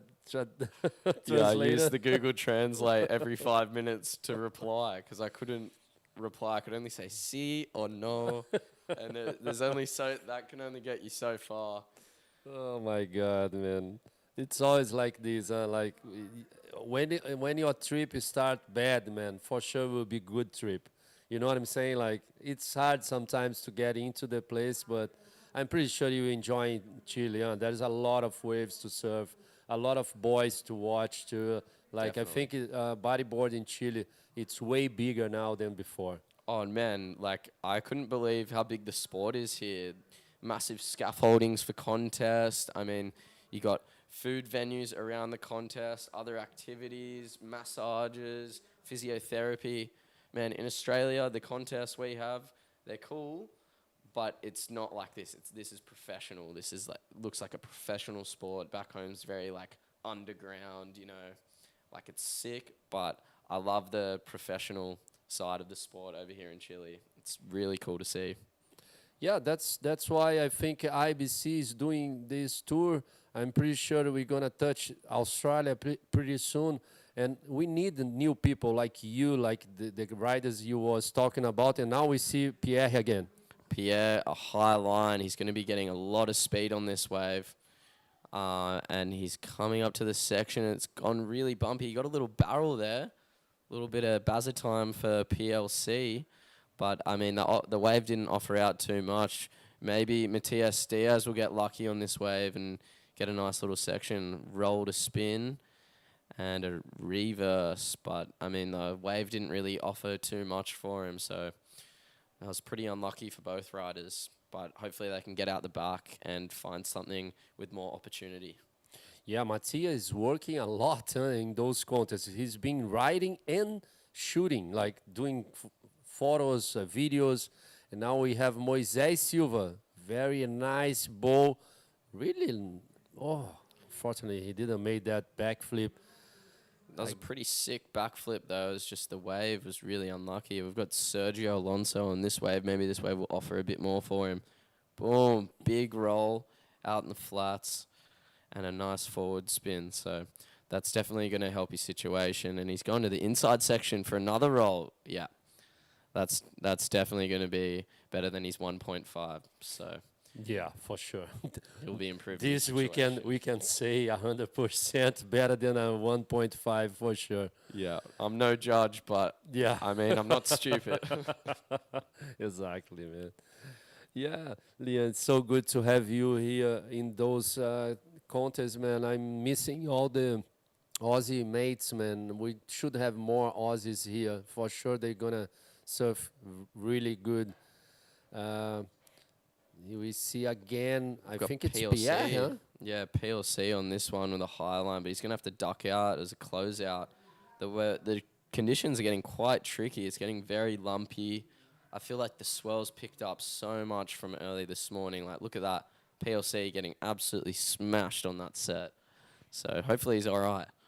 Yeah, and what about the conditions for water, man? You think it's cold water or looks like Australia for you? No, you know what? Antofagasta is pretty warm. Like, I was hot yesterday in my 4.3 wetsuit. I wish I had a 3.2. My God. I was really surprised. I thought Chile was going to be freezing cold, but it's been pretty sweet. Akike was pretty cold. I was pretty cold in Akike, but my Jaro 4.3 wetsuit was fine. I was warm as. Okay. For me, it's very cold, my man. I bet. It's very cold. I've been using like a 4 or 5, just enjoying. No way. That's psycho. I've never even owned a 5'4" wetsuit before.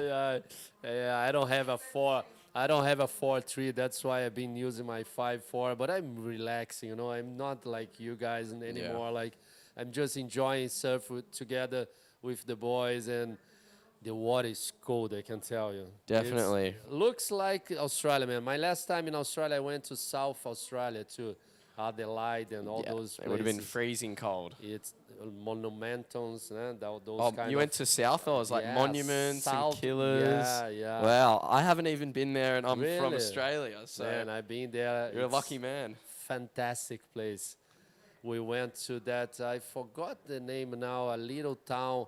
We surf alone, only me, Shane Ackerman, and that surfer guy, I forgot his first name, Mitch Parkson. Oh yeah, Mitch Parkinson. Only us in the water. Wow. Man. And the dolphins. No sharks. I didn't see any sharks. You only know dolphins. what? They were probably there though. You just No, didn't see any.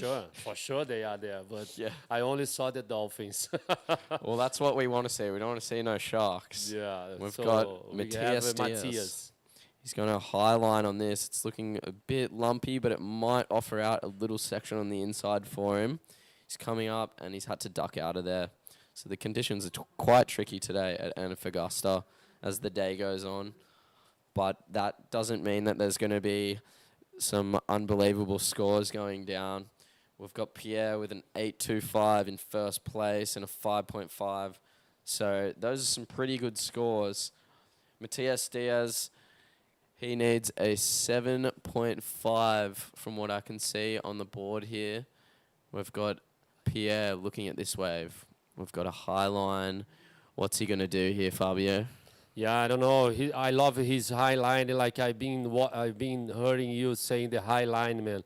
Sometimes it's kind of tricky waves here. We see again Moisés Silva nessa onda muito boa. Vamos ver, o Moisés está com a camiseta amarela, está precisando de uma nota boa. Infelizmente ali. Seems to me, Pierre, it's kind of dominate this heat with a 8.25 and a 5.5.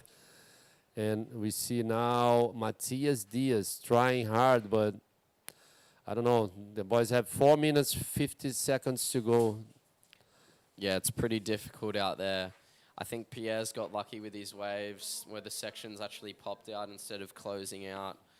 But that doesn't mean that there's not going to be a good set in the next minutes. That's still a bit of time for the competitors to get ahead of Pierre here. So I think this one's going to come down to the wire for sure. Yeah.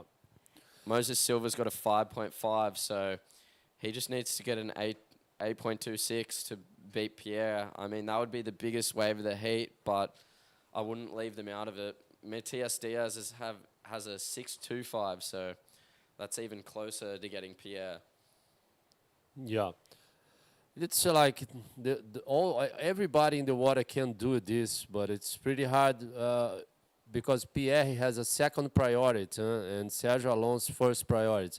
So this priority system, what do you think about? How's your position for this this rule? Yeah, well, I actually got a priority interference in my heat today, but that was only because when I was in the water, I couldn't see the priority board number because my color was yellow and the number was white. So they're both very light colors, and I had the sun shining in my eyes, so it was really hard to see what was my number, and I thought that I was priority 1. So I thought I was using my priority on this guy to get my 4.25, something like that. It was a very low score. And unfortunately, I was in priority 2, and he was in priority 1. So he got me. He got me in the end. So I was pretty unfortunate. But you know, that's contest. You just gotta wait for the next one and keep the ball rolling. Yeah, you know, Leon, Bodyboard made this rule for the 3-man's and 4-man's hits. We start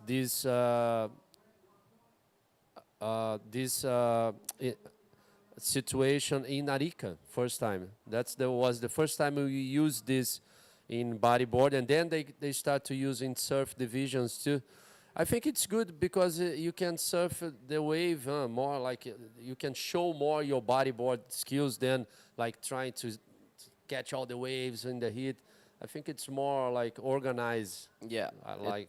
It's a lot more relaxing. Relaxing, yeah. That's you get to go out in the water and you get to do your thing. You're not worrying about your other competitors. Yeah. So it helps a lot having the priority system, because otherwise, like we've seen before, some riders used to block other riders from getting waves, like we saw Tanner McDaniel in Brazil a couple years ago. So when it gets unsportsmanship like that, that's when it ruins the dynamic of the heat. So you want it to be a nice, friendly, calm environment where everyone's having fun, and I feel like the priority system definitely nails that. I agree with you totally, because if you train a lot and then you jump in the heat and it's not able to catch any wave, man, this is like, it's no good. Yeah, it's not what the sport's about. Yeah. It's about everyone coming together, riding waves, and showing off your skills and having fun while doing that. For sure. We've got 1 minute, 10 seconds.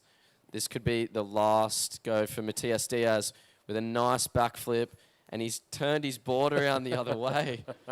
Oh, damn. That could have really helped his situation, but I think that's going to half his score most likely. Yeah, Pierre is still on the lead with the best wave so far from this hit, 8.25. We still have 40 seconds almost to go. Pierre now at second priority. Sergio Alonso still with the first priority, and Moisés Silva fourth place, third priority. Will be hard, only 30 seconds to go now. From what I can see out the back, it doesn't really look like too much is coming in right now. So this could be the last waves for any of the riders. We've got Pierre trying to look on the inside just for something. He's in priority 2, so yeah. Sergio Alonso is the only guy I feel like that could get a wave in the last 4 seconds, but looks like time's running out here. That's it, Leon. First place for Pierre-Louis Costes. Second place for Matias, Sérgio Alonso em third, and Moisés Silva fourth. Então agora o Pierre-Louis Costes, camiseta vermelha, vence a sua bateria, vai direto para o round 7, round 6, e os outros 3 atletas, o chileno Matias Dias, Sérgio Alonso e o Moisés Silva, vão para o round 5. Esse round não elimina ninguém. Was very good to be with you, Leon, here at our booth, our webcasting from IBC World Tour. Thank you so much, mate. No worries, Fabio. Anytime. I love coming in the booth.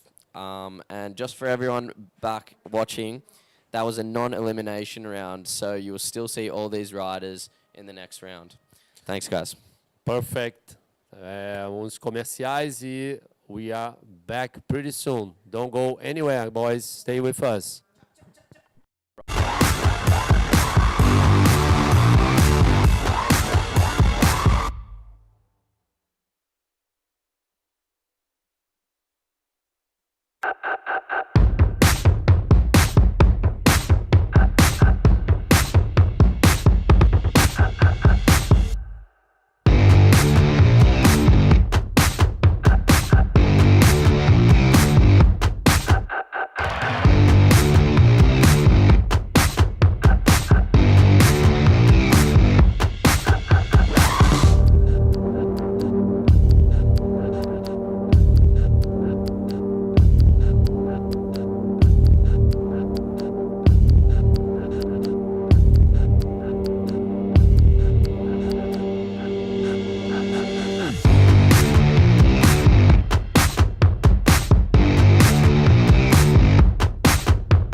Okay, guys, we are back here at Antofagasta Bodyboard Festival 2022.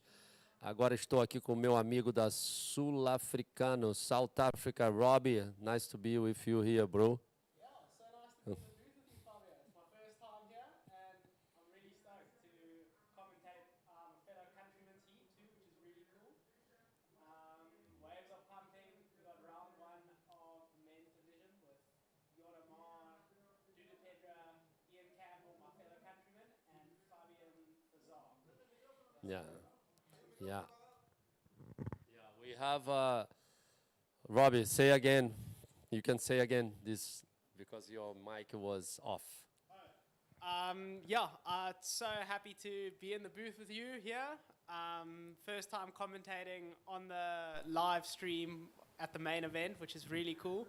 And we're here with round one of the men's. We got Yellow up and riding, Fabian Thazar, and just ducking out of that. So just getting warm, starting his campaign. And also we have Yonamar in blue with a 5-point ride on his first wave. So he's going really early in the heat with 22 minutes to go. And yeah, the waves are good. Really entertaining to watch. Nice, man. Nice to have you here with me. Dion will be proud of you now. I hope he's watching us. So we have Ian Eymar, camiseta azul, camiseta preta, camiseta vermelha. A gente tem o brasileiro Dudu Pedra, lá de Itacoatiara. E depois a gente tem o Fabian Tazar. Fabian surfa muito bem de DROPKNEE, atleta de Ilhas de Reunião. E depois a gente tem o camiseta branca, o campeão mundial da África do Sul, o grande amigo aqui do Robbie, Ian Campbell, que está surfando muito aí na perna chilena. Ian is doing very good, Robbie, in Chile, huh? Like surfing very good.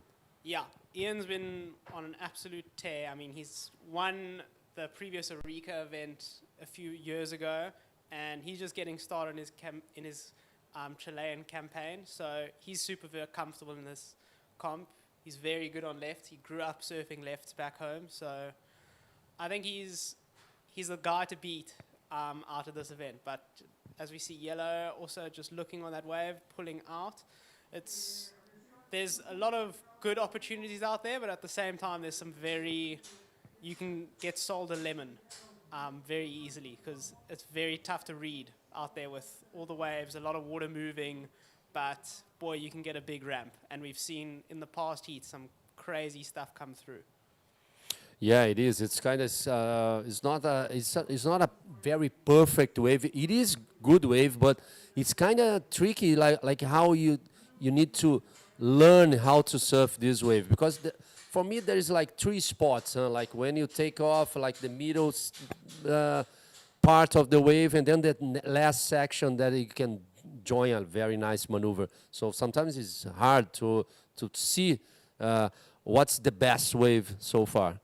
Yeah, definitely. I mean, I've got a whole newfound respect for all the guys surfing these heat. After my first surf yesterday in my heat, I was struggling big time, just trying to find the positioning, find the bowl. It's way different to the perfection of flopos and ponta dos that we've been surfing in the past. For sure. So just trying to get comfortable with this wave you're going to have to put in a few hours to get practice and know what's going. E agora a gente we can see like the boys are trying. We see Yellow again. Going for a nice roll. Very good. That's going to get him comfortable. Just ducking out after that. That's going to push his lead in the second place. And there's... Okay. We have Ian Campbell going for a good roll. Just waiting for the scores to drop on that. Aqui a gente está então com 19 minutos para terminar essa bateria. Ian Eymar, o atleta francês, na liderança com uma onda somente, uns 5 pontos.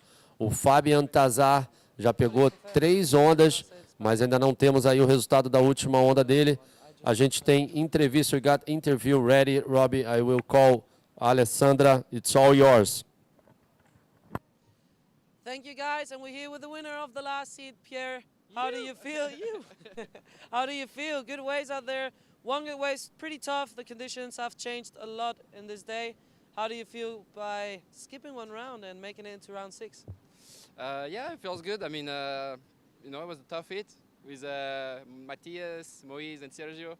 Some really good Chilean guys in the water and good friends. So, I mean, this round is just, yeah, it's more like it's more relaxing, I guess, because there's no elimination. But it always feels good to skip a run. You never know. The level is just too high to risk it. Yeah, well, está diciendo que está muy contento de pasar este hit claramente contra grandes riders. Dice que es una ronda que se siente un poco más seguro, ¿no? Ya que es no eliminatoria, pero obviamente no te puedes arriesgar en ningún momento, ya que el nivel de los riders es muy alto. We're going to wish you the best for your next heats, and I guess you want to say hi to someone back home? Yeah, for sure. Beijinho a Rutinha e o meu filho Benjamin, a ver se calhar. Não sei se deve estar na escola ainda, mas pronto, um grande beijinho para vocês. Gros bisous, bisous, bisous. E à prochaine. Well, thank you, and back to you guys. Thanks, Alessandra, for this nice interview with PLC. Going straight to round 6. And now we see Ian Aymar is still on the lead with just one wave. I think it's him or no. Let's see who is in this wave. Yeah, it's him, Ian Aymar. But unfortunately, the wave just closed in front of him. We have Dudu Pedra ali olhando para a onda, mas não veio. Sometimes it's hard to catch the good one, man. I'm pretty sure those guys are getting like sometimes mad for this. Yeah, you really need to be careful with how you look at the waves and paddle for the waves, because as we've seen, there's been a few interferences in the past few heats, because it's so easy to see a wave coming and just paddle without looking and understanding the priority.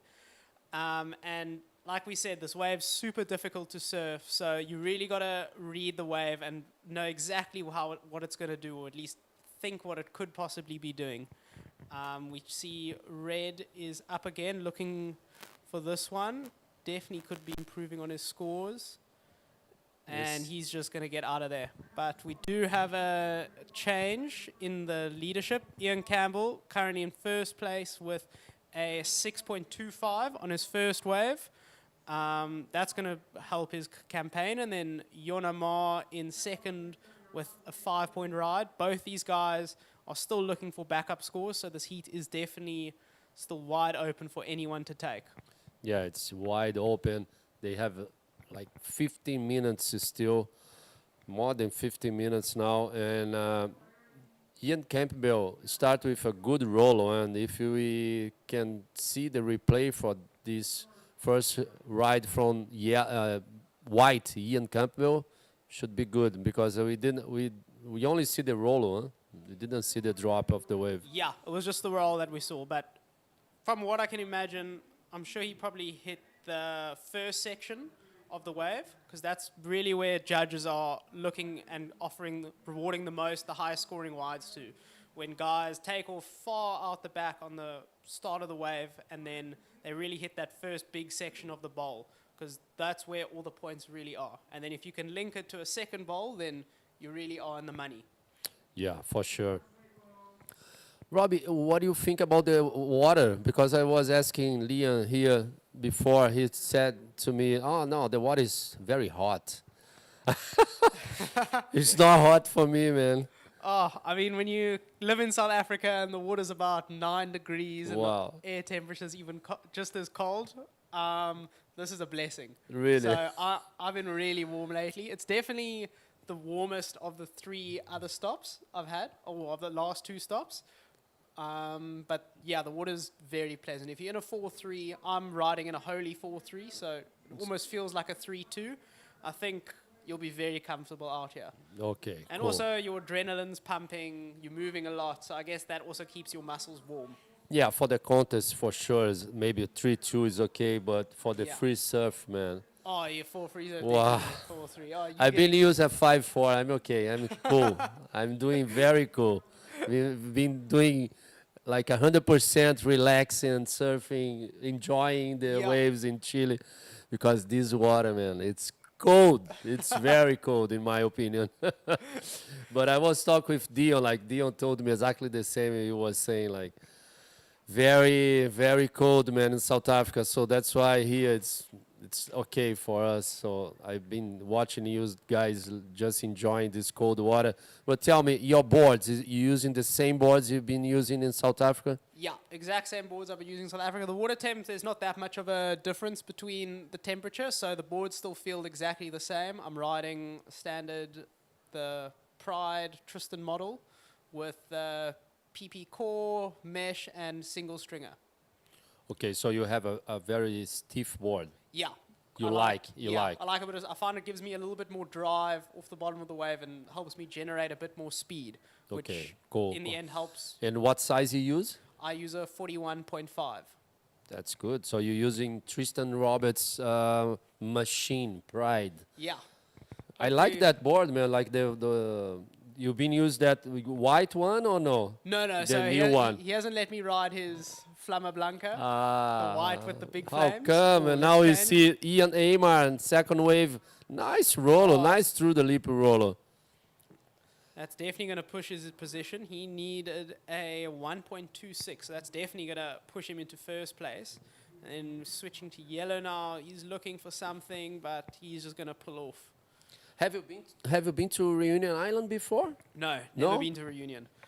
I've heard there's some amazing waves over there. Yeah. Just perfection, but I think the shark factor is what keeps me, and I'm sure a few other people away. Just sounds a bit scary. For sure. And especially you from South Africa saying about sharks and you scare about sharks in the Reunion. Imagine me. Yeah. I'm very scared. Someone but who's never surfed with them. I can say to you, Robbie, I love that place. It's one of the most beautiful places I ever been in Reunion Island. I told this for Fabian the other, like before today. But unfortunately, we have that situation over there with a lot of sharks. I don't know why people are saying like those ships coming from all over the world it's calling the sharks, but we see Ian Campbell in this very tricky wave, huh? It's kind of tricky now and very, I don't know, about maybe that's because the tide now it's very high. Yeah, the tide's filling in, so it's going to get a little bit bumpier on the face of the wave because I feel like this wave, La Couple, definitely enjoys the lower tide as it just grinds a little bit better on the bank. Riders are going to have to be a lot more analytical when they're choosing their waves because that bump can just come out of nowhere and there's a lot of flat spots in between the bowls. Yeah, I will talk a little bit Portuguese now. Ian Amar, na camiseta azul, ainda está na liderança com 2 ondas, fazendo 9,75. Ian Campbell agora está em primeiro com 6,25 e 1. Está precisando trocar esse 1 aí. O Fabian Tazar está em terceiro com a camiseta amarela. Em camiseta vermelha, o Dudu Pedra, brasileiro de Itacoatiara, está precisando aí de 2 notas, porque ele só está com 2 notas muito ruins. Dudu com a prioridade 1, está tentando aí achar a melhor forma para pegar a primeira onda realmente que vai valer aí para essa bateria dele. O Fabian Tazar com a prioridade 2, Ian Campbell voltando ali para pegar a prioridade e Ian Amar também. Parece que o Ian Campbell já chegou ali, vai ficar com a prioridade 3. So, Robbie, Dudu Pedra is with priority 1, waiting for a wave. He don't have any wave yet, like 2 ones. It's nothing. Yeah. So he is definitely still in contention. He needs an 8.76 to take the lead, and we've seen in the past it's definitely doable. So I think he's just playing the patience game. He's got 9 minutes to go, so he's hoping for the biggest possible set of the day, or I mean of the heat, to come through. Just something that he can really either get the score on or start building his house and open his campaign. Because if he could get 2 good 4.5 rides, that could be 2 rolls or something, then he'll be in a great position. But he's just going to play hold house, and hopefully when the best wave comes, he can use it to his advantage. Yeah, it's kind of scary sometimes too. You wait a lot and time goes and you don't catch any wave. And you see Fabian Tazar using his second priority. No good. So tell us about your life, bro. Like back home, like you surf every day. Seems to me you've been having so much fun in Chile. Yeah, I've been having the time of my life. I've been loving it. These waves are amazing. I love surfing reef breaks. I love going either direction. Ooh, we just switched to blue, searching for a wave here. Oh, you just get caught up in the foam. Is he going to get around? No, he jumps out of there. And then straight to We red. see Dudu using his first priority now. Doing a 360, no. Oh, unfortunately, he's going to have to race to get back out of there, and hopefully he can get back into a good priority state. He'll probably resume priority 2 if he can beat yellow to the back line. And he'll still have time to get that score, but he'll definitely, the pressure will start mounting onto his back. But now Ian is sitting at the back. He's in a great position. He's got the highest scoring ride of the heat so far, priority 1, and he just needs a small backup to take first place. Here he comes, the Reunion Island guy trying hard. No. Okay, so tell me, you've been having your most So time. I'm having a great time over here. I loved every part of it, just driving around, exploring the country. It's completely different to South Africa. South Africa is very lush and mountains, bushes, flowers and everything. This is just dry desert, which is completely different, but it's beautiful too.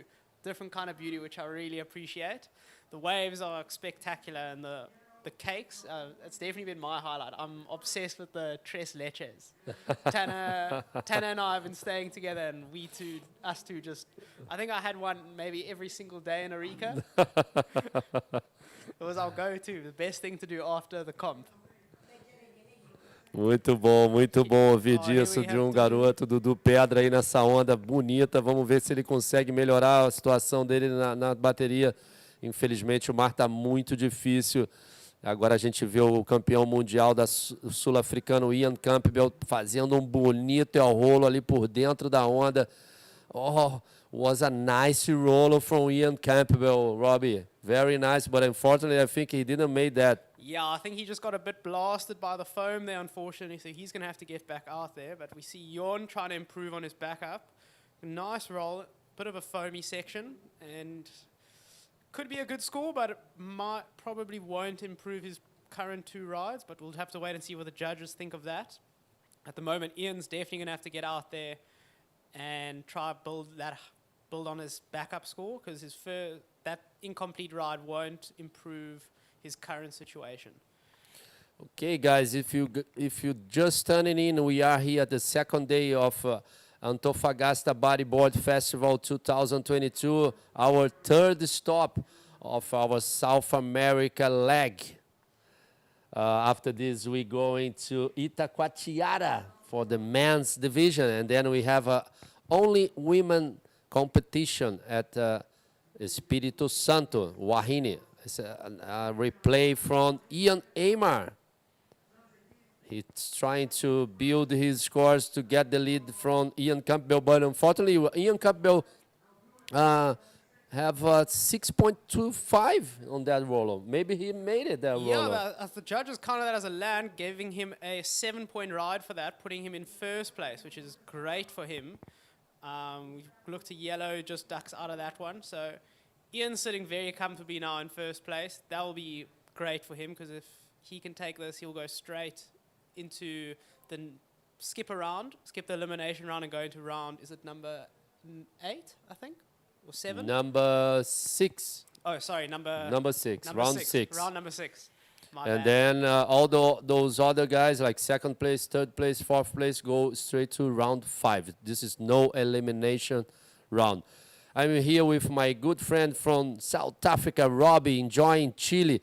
Robbie, after this wave, blue again. Ian Aymar trying to do a reverse.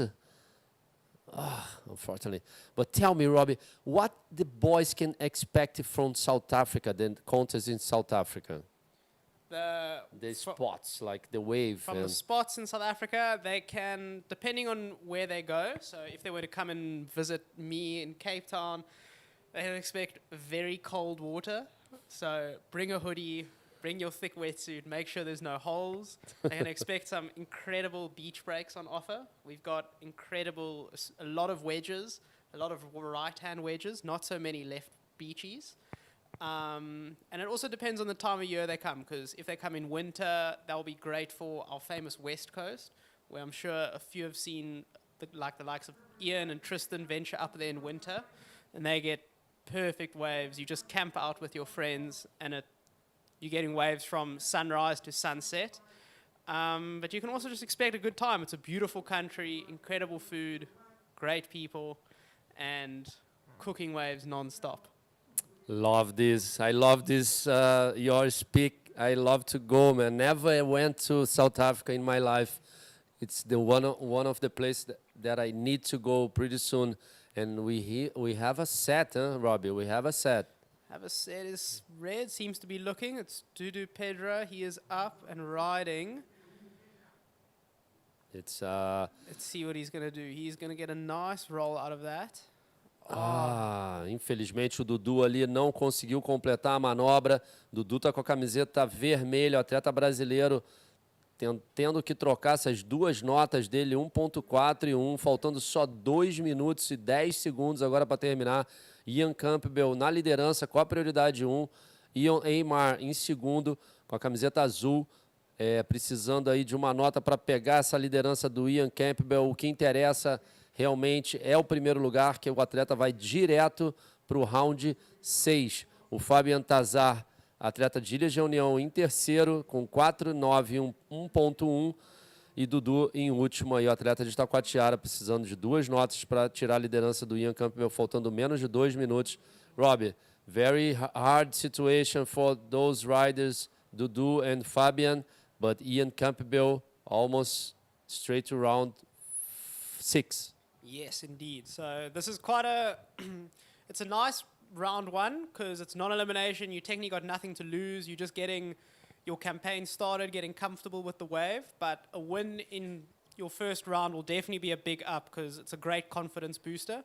But these guys, you'll definitely see them again no matter what their position. But we switch to Ian Campbell. He's driving, looking for it, but he's just going to hop off the back with a little salmon kick and hopefully get back out there to see if he can get one more before his time runs out. But he's in a very comfortable position right now with a 7 and a 6.25 as his 2 highest scoring rides and 50 seconds on the clock. So he can be very comfortable when he's paddling back out. Yeah, for sure, Robbie, your fellow friend. And now we have yeah. That was quite a heavy wave, but thankfully you checked his head pop out the back. I think he saw it wasn't going to offer much scoring potential, but we see Yellow doing a nice roll out the back. Is he going to be able to link it to another one? He goes for the flip. Oh, nice combo and he there. brings out Huh? a brown. That was amazing. Was a very good wave. Let's see what the judges think about that.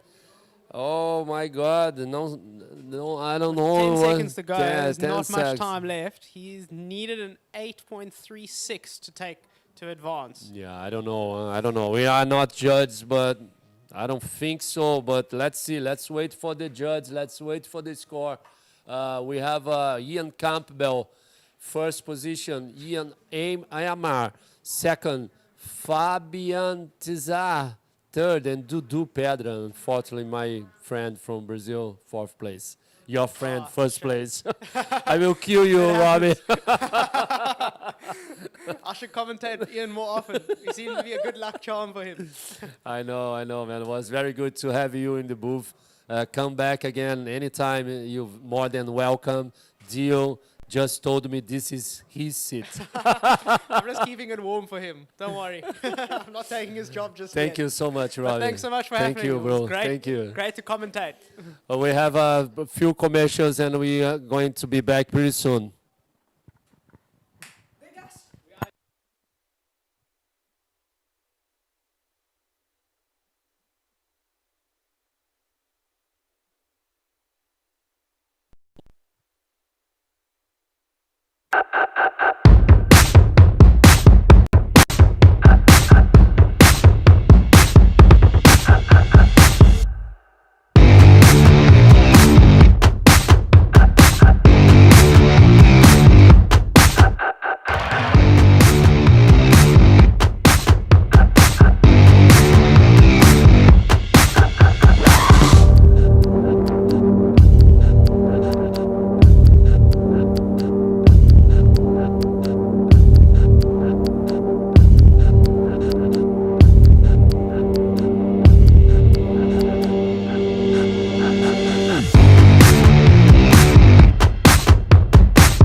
Bienvenidos de regreso, súper feliz de estar acompañada de Maxim Castillo. Esto es el segundo día de competencia en el Antofagasta Bodyboard Festival.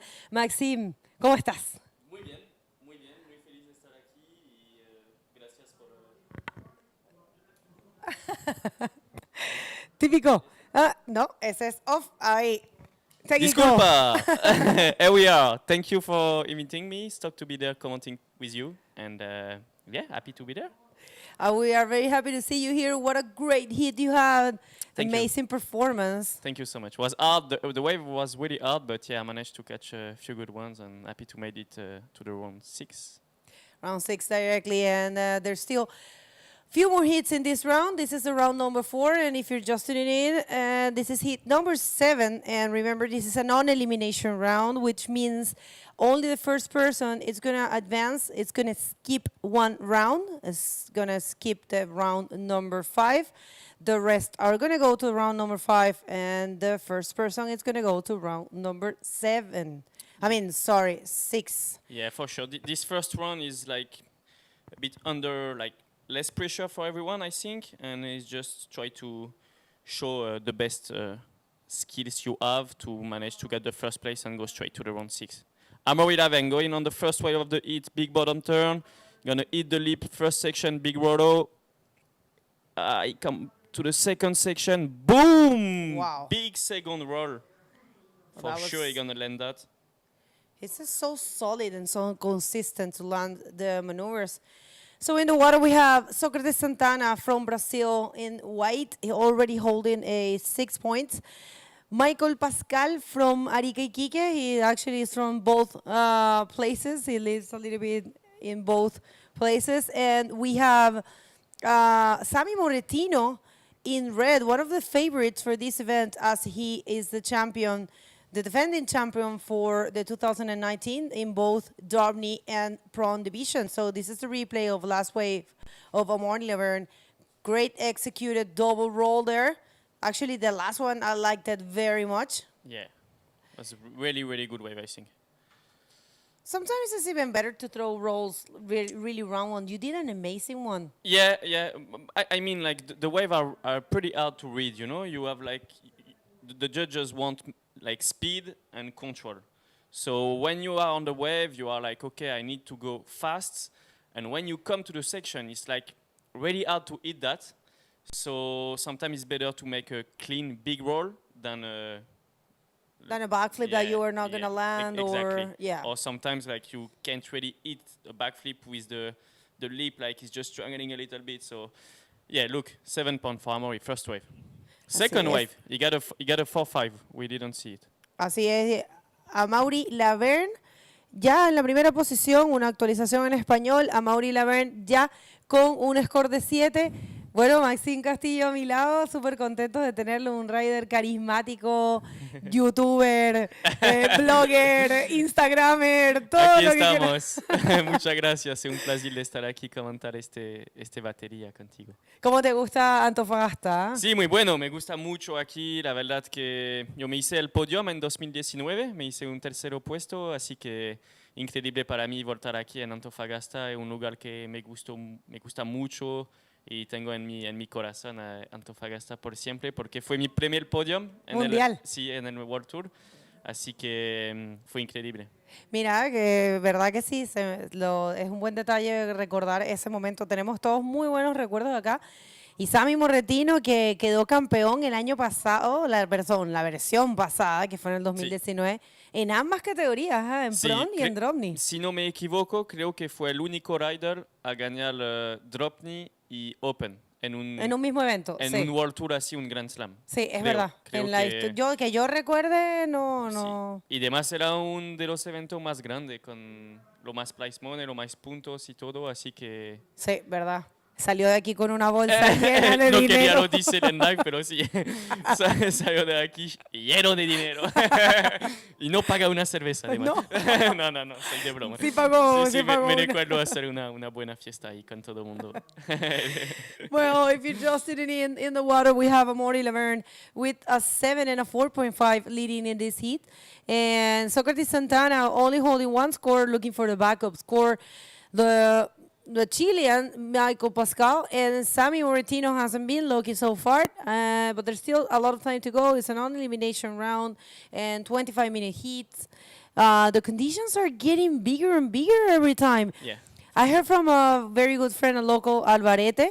We were talking about this wave. He knows this place very well, and he was saying that the direction of this swell, it's not the best one, and it actually makes. Wait a second. Here comes Socrates on the wave. Yeah. Small inside wave, but a lot of speed. Let's see. Nice. Nice invert. The wave was maybe a bit small, but was a really good ride. He already got a 6, so it's a good backup. We saw Sammy Morentino on the wave, stalling for the section, big air rotor. Let's see if he can do something more. No. So good exchange there for Socrates and Sammy. Let's see maybe a paddle battle to get the priority back.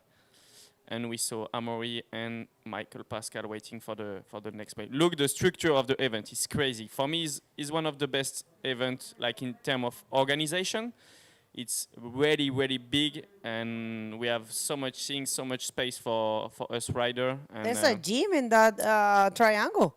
Yeah. There's like a gym in there. Yeah, it's like a gym, massage. You have some little things to eat on the right side, like food truck and stuff. And the athlete zone is really, really big. And yeah, it's really nice to be there competing. And yeah, Antofagasta, it's a good place. Right. We were commentating your hit with Young Aymar, and I asked him why does he think you have improved so much in the last years.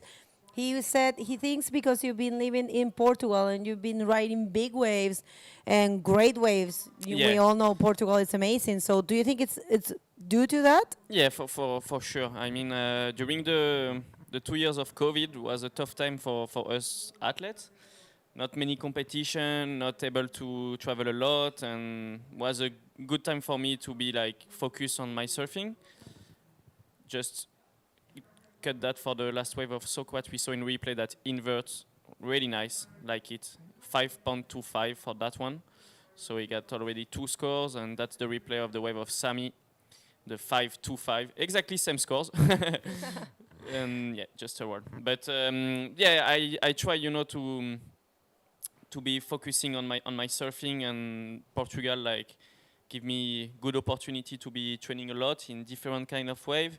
We got beach break, reef break, slab, and yeah, I was like really focused on training a lot in different kind of wave and try to go bigger on my surfing. And yeah, I'm really happy. Look, Socrates, a lot of speed. Close out on this one. Good escape there. Yeah. Actually, kind of like... really fast. Yeah, that was really fast. Una actualización entonces, estábamos conversando con Maxime, la razón por la cual él piensa que su surfing ha mejorado tanto. Bueno, él siempre ha sido muy buen bodyboarder, pero definitivamente ha habido un salto, creo que esto ya lo comentamos en Arica, ha habido un salto importante, y en Iquique también. Hablábamos con John Aymar, su amigo francés también, de que él pensaba que era debido a que Maxime está viviendo en Portugal y en estos 2 últimos años ha corrido olas grandes. Así que estaba Maxime justo comentándome acerca de eso. Sí, claro. Portugal es un país increíble para entrenar y tengo suerte de estar ahí en invierno y después de entrenar en buenas horas. Tenemos varias horas como súper... Yo vivo en Nazaré, pero...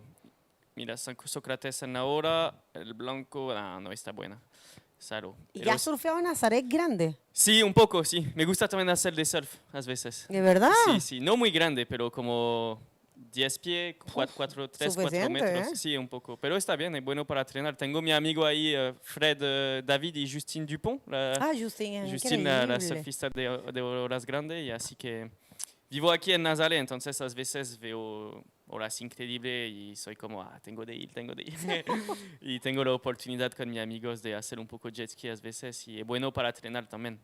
¿Qué le puedes aconsejar tal vez a un rider, pero a un segundo que viene una ola? Michael Pascal. El iquiqueño, sí, iquiqueño ariqueño. No está buena. No, estaba difícil no esa. Puedo. ¿Qué le puedes aconsejar a un rider que sea bueno, que tenga un nivel, pero que quiera realmente pasar? Porque hay este nivel intermedio de riders que pueden tener muy buenos días y hacer muy buen performance, pero no logran, digamos, romper esa brecha para caer en la categoría de rider mundialista, elite. Un segundo, viene una ola importante para Mauri. Mira el bottom de Amori, increíble. Sí. Bim. Oh, Y se, compuesto. no, se sí. cayó, creo. Parece, qué raro. Nunca le vi caer así en un oro. No, pero lo bottom estaba bueno. Pero El creo bottom, que sí. parece que embiqué un poco con la tabla, así, un poco demasiado a frente. En el landing, ¿no? Está difícil, ¿eh? La verdad que yo en mi manga me hice un grande oro y yo estaba como en el landing, como, ¿qué va a pasar? Está un poco complicado a veces. Mira, Michael Pascal, Bueno.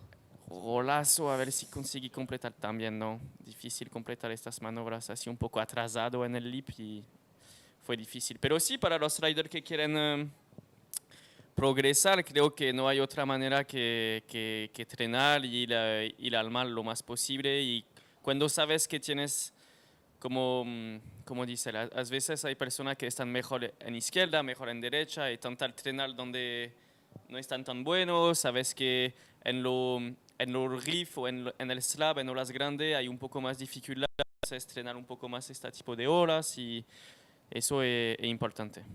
Last wave of Sammy Moritino. Actually, this is his first wave replay. Yeah, that was the 5.25. Yeah, so far, Sammy hasn't get many waves, only 2 so far. Yeah. And situation remains the same. It's Amaury Laverne in first position, Socrates Santana in second, Sammy in third, Michael Pascal in fourth. And let's see what these riders can offer. And that's a beautiful view and a city of contrast. It's Antofagasta, right? And all Chilean north. Yeah, super nice. And even the travel to get there was super nice. Look, Sammy Morentino on this one. A lot of speed, let's see. Nah, not a good one. So he lost the priority on that one. Oh, so yeah, that's a tricky thing to. But today, you know, there's so many waves that actually you just have to try to mark the points. Okay, we are here with the Sometimes last you hit go on the winner, wave, you don't really know Ian what's gonna happen, Campbell. and How that was the tough, role huh? of Tough Amaury. hit. Look, you saw? Yeah, he was too much on the front, Two in the front. That's right. That's what didn't allow him to land that maneuver. Quelques mots en français d'ailleurs peut-être parce qu'il y a Amaury dans l'eau en français. On voit qu'Amaury est en première position avec cette jolie vague qu'il a eu tout à l'heure là, le 7 points où il a fait 2 gros rouleaux. Et le 4.5, on l'a même pas vu en live, on ne sait pas trop ce que c'est, mais ça doit être un rouleau aussi quelque part par là. Et là, on a vu sa dernière vague où il a fait le joli bottom. Moi, j'ai adoré le bottom et juste, il était un peu trop sur l'avant de la planche à la replaque. Parce que j'ai jamais vu Amaury, je crois, planter un rouleau comme ça, mais ça arrive, comme quoi ça arrive même au boss. Et derrière, on a Socrate en deuxième position avec assez proche d'ailleurs, avec un 6 et un 5.25. Il a seulement besoin d'un 5 quelque chose pour passer devant Amaury. Et ensuite, il y a Sammy et Michael Pascal qui sont en troisième et quatrième position, qui n'ont pas vraiment eu trop d'opportunités dans cette série. Donc voilà, Amaury qui est leader de sa série. Il arrive motivé et remonté comme un tambour de harika. Là, il est chaud, il n'est pas allé à kicker pour rentrer un petit peu avec la famille et se reposer. On en a beaucoup parlé ensemble. Et là, il revient très motivé, il s'est ressourcé en famille et il est motivé à fond pour cette étape. Et éventuellement, peut-être aller au Brésil aussi en suivant. Ce n'était pas prévu dans son planning, mais il va peut-être le faire. Ça dépend como él fait ici. Exacto. Sí, yo estaba hablando ahora en francés un poco de Amaury, que regresó en casa, le hace muy bien estar en casa con los niños, la familia y todo, y que ahora regresó aquí con mucha motivación y que quizás va a ir también a Brasil, depende un poco del resultado que va a hacer aquí. No estaba en su planning, la verdad, pero creo que lo conozco un poco y si hace un resultado aquí, seguramente va a seguir a Brasil. Así que tenemos Sammy Morentino en la hora. A ver, está a intentar algo porque no tiene ninguna segunda hora, pero no estaba buena. A ver, Sócrates parece que está interesado por esa hora. Él va. Bueno bottom, a ver si consigue así un buen roro, a ver si lo consigue completar. Sí, está aquí, fuerte. Sí, fuerte, de verdad. Sócrates está surfeando muy bien, ¿ah? Sí, vimos, no sé si viste, me hace ir un poco, no sé si viste en Instagram hacer mucho sport con Pierre-Louis, Alexandra y todo. Ayer yo estaba de broma con Pierre como... ¿Estás fuerte, Pierre? Mucho.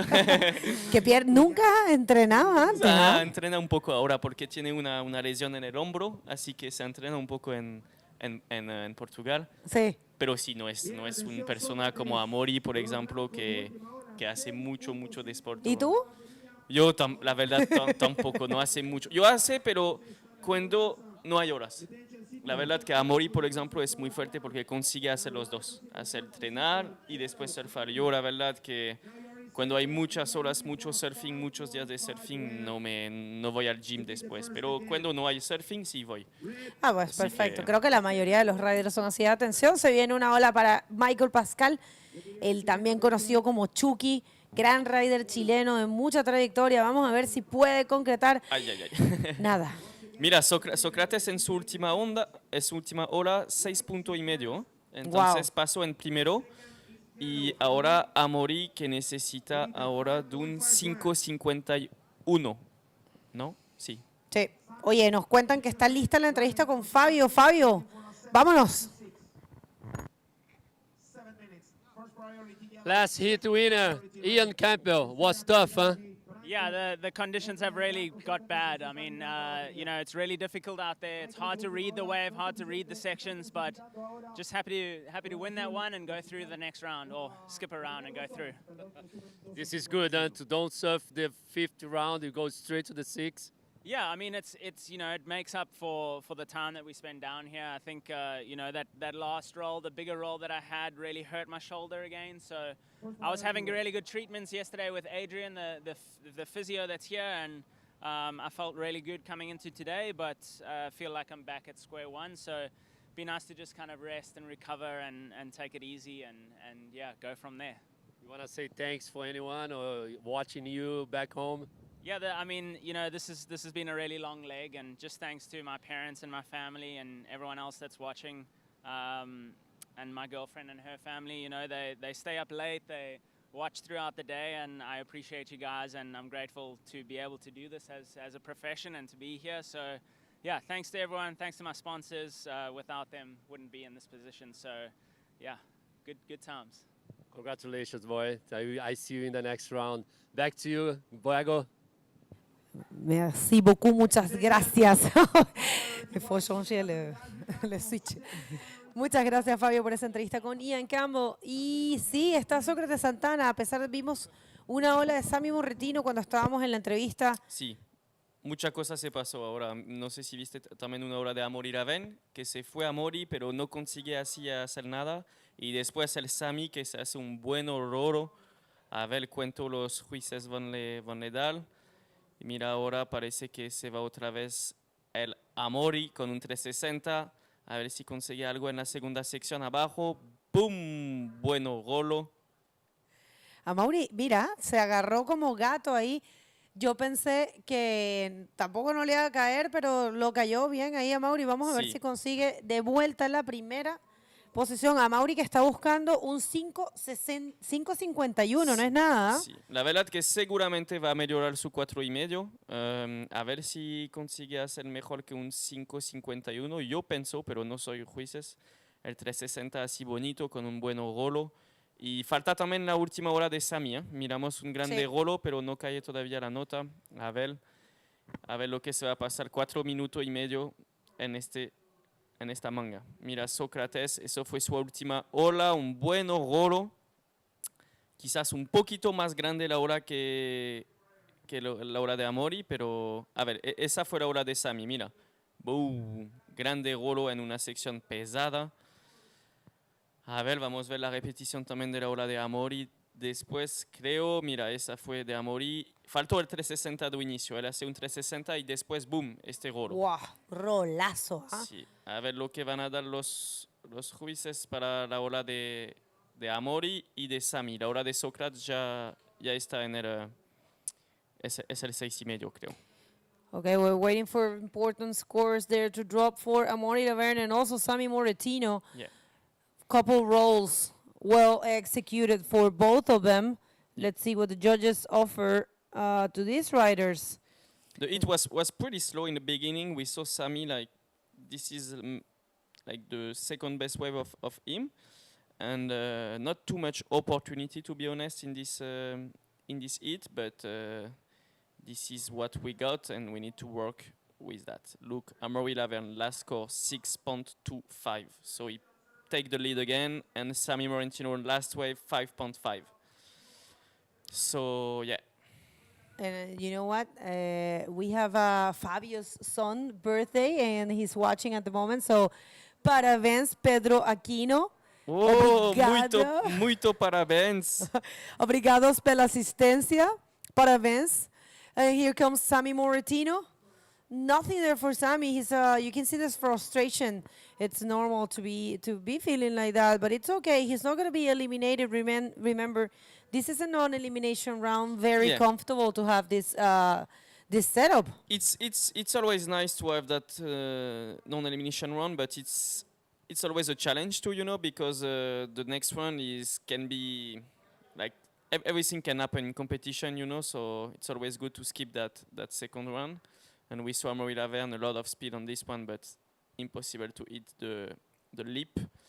Let's see if Sami can go in the second part of the wave on this one. He's gonna go a lot of speed, and just a little bit too late. Super hard to find a good line there. Yeah, well, Sami, it's definitely not able to show what he's capable of, but no worries. He's gonna have another chance in the next round if he doesn't make it here. But you know what? 1 minute and 45 seconds is completely possible for him. We have seen people changing situation in the very last seconds, and here comes Socrates. This might be the score he needs. He's looking for a 676. Not much there for Socrates. No, was not a really good one. Let's see, 1 minute and a half.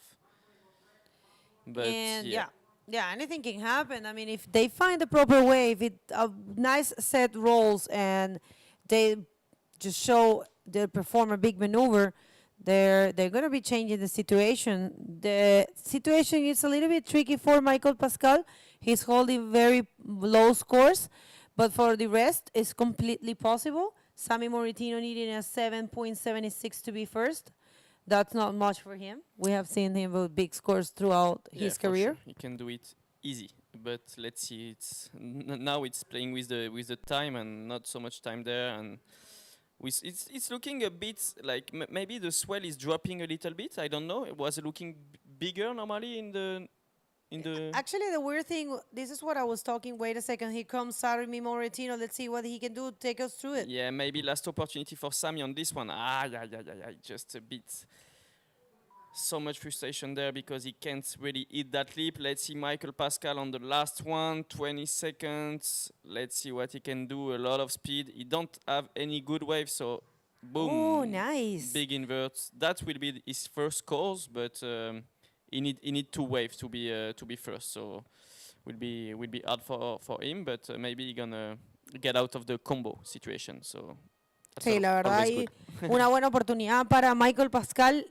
Iquiqueño, ariqueño, lo digo yo porque ha vivido en los dos lados y tiene familia en los dos lados, así que resultados oficiales yo creo ya, porque no creo que Michael cambie mucho la situación. En primer lugar, entonces avanzaría Amaury Laverne directamente a la ronda número 6 y los demás competidores quedarían para la ronda número 5.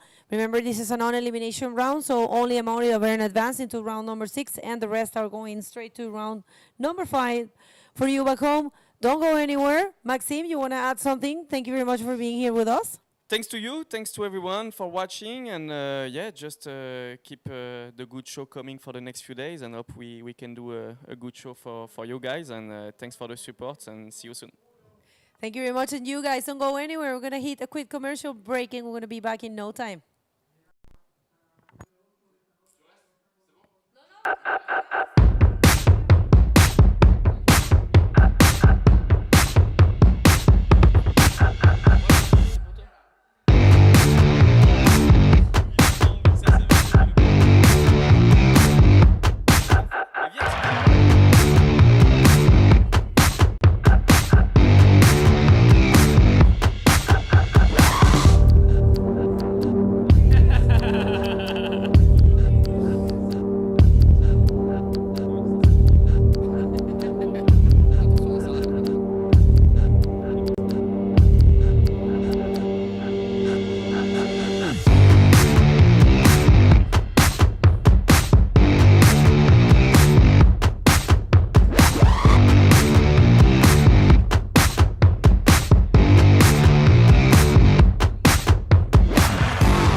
Bienvenidos a todos de regreso. Hoy es el segundo día de competencia aquí en el Antofagasta Bodyboard Festival 2022. A mi lado, un placer tenerte de vuelta en el booth, Pierre-Louis Cost. Hola, Begoña, ¿cómo estás? Bien. Bien. Estás como chistoso hoy, ya te vi en la entrevista. Bueno, estamos aquí acompañados de Pierre-Louis, que es rider de Pride Bodyboards, uno de los patrocinadores de este evento, el único patrocinador de marca de bodyboard, y es un placer tenerte acá. En el agua tenemos de rojo a Tanner McDaniel, el hawaiano, y 3 chilenos de amarillo, Sacha Damianic, localazo, que se conoce esta ola como la palma de su mano. Tiago Barraza, que es de la zona central de Chile, pero que vive en Iquique, ha hecho un súper buen performance hasta ahora. Y el iquiqueño, también excelente rider, Joshua Toledo. ¿Qué hit se nos viene, Pierre? Sí, tenemos una buena mega para terminar el round hoy. Y tenemos, como dices, 3 chilenos y tenemos el hawaiano Tanner McDaniel. Entonces va a ser una buena batalla entre Sasha Denjamic, Tiago Barraza, Joshua Toledo y Tanner McDaniel. Así es, vamos a ver la entrevista que ya está lista en la playa y volvemos rápidamente con más de la acción. No se muevan y la entrevista va a estar buenaza. Thank you, guys. And we're here with the winner of the last heat, Amaury Laverne, with some tough conditions out there. If we see you struggling, we know it's definitely not easy. What do you think about the conditions? How do you see yourself in this contest? Yes, it's actually pretty hot conditions out there. It's a bit windy. It's actually pretty bigger than you think. Some good levels too in the heats. I don't know. I just try to find some good scores and good waves. Really hard to find a descent section. Just maybe with some normal roll and looking forward for the next round. Bueno, está muy contento de pasar su manga claramente. Dice que está más grande de lo que parece, contento de conseguir sus olas para conseguir los scores y ponerse en esa primera posición, intentando lo mejor, pero al final pasando con una maniobra que conocemos que no es tan simple, pero se dice que es simple, el rolo. Pues nada, nosotros deseamos mucha suerte para tu siguiente ronda. Good luck for your next round. Do you want to say hello to anyone back home? Yeah, hi to all my family, all the people supporting and following the contest. And yeah, see you guys soon. Yeah, thank you to you guys. Back to you. Thank you very much, Alexandra. She's doing great at the interviews. Yeah, she's perfect for the job. She just loves to be around people. She loves to entertain with people. And she's just, feeling really good for that job. Yeah, I know. I mean, it was a discovery. I know she did it a couple times in Fronton back in the day. And I asked her if she wants to help in Iquique, and she was thrilled. And now she's joining us here. Very happy because we're missing our good friend Mumbles. He has to come back to South Africa since he is organizing 2 events there, the Walker Bay Pro and the TAN Invitational. And so, yeah, we're missing so much Mumbles. But hopefully we have, with your help and Thank you. Alexandra came like a monkey and showed herself in the window. You guys are being... Yeah, we're just, it's been so long competing, in Chile, and we are really good friends, and we just, try to keep the good vibe going. It's the most important of all, try to have fun all the way, but we know how to concentrate when it arrives, so we know how to separate things, but it's important, to have fun with friends, because in the end is what matters the most. Definitely, that's what remains, right? Exactly. Because achievements, I always ask myself about this. What happened after you get a world title?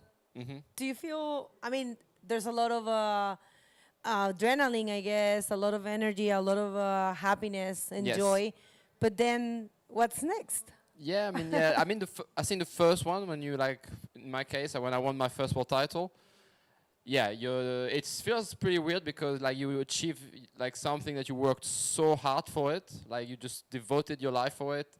And for me, that happened at a very young age, and it feels like, okay, but life goes on, right. you just won, but it doesn't mean you have to keep going, and obviously it's something you will always remember, and it's something that you achieve for the rest of your life, but yeah, if what I really love is to bodyboard, and I will continue to bodyboard I think forever, and that's what I love the most. So yeah, world titles are very good, but it doesn't reflect exactly who you are.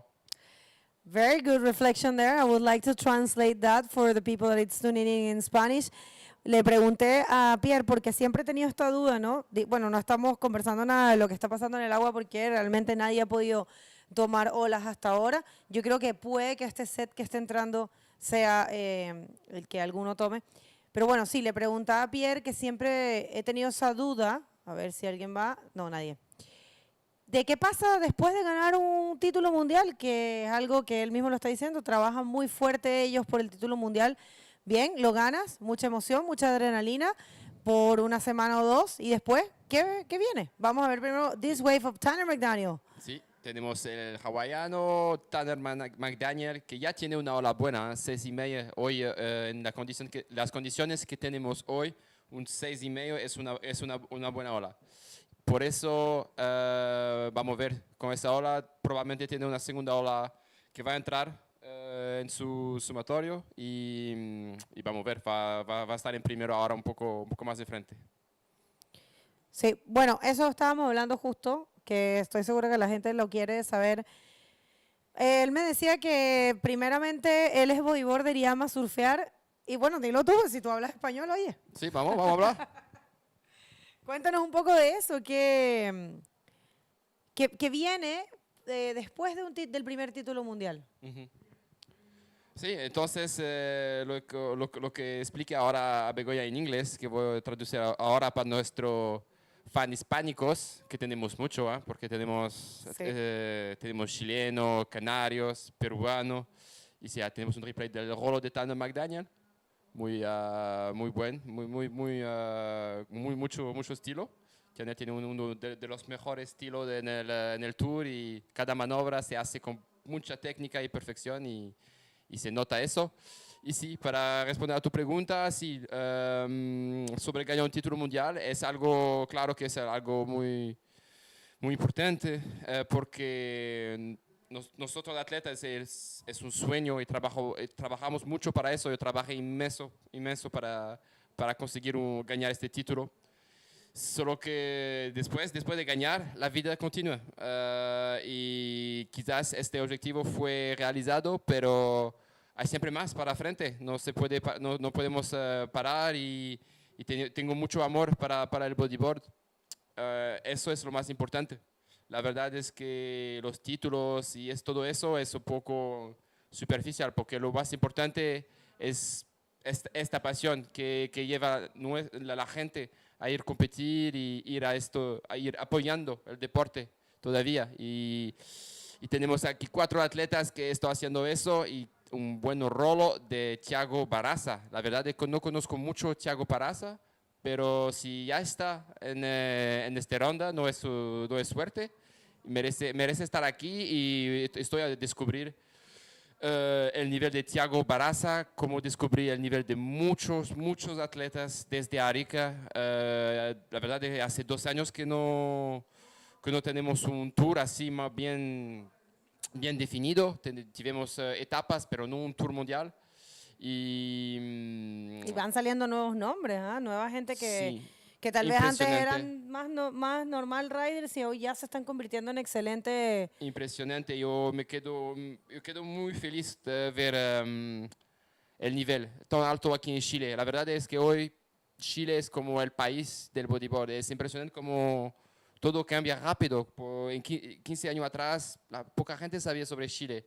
Y desde el suceso de Arica, yo creo que fue muy importante para Chile, que Chile se transformó en un país de bodyboard con un nivel bastante alto. Y por ejemplo, los chicos que ya conozco, como Matías Díaz, como Mois Silva, como Alan Munoz, tiene un nivel tan alto, es impresionante, mejorando un nivel desde hace 2 años, y para mí hacen parte de los mejores del mundo. La verdad es eso. Y tenemos también más un chileno muy fuerte, el Sasha Denjamic, pero ahora las olas son muy difíciles.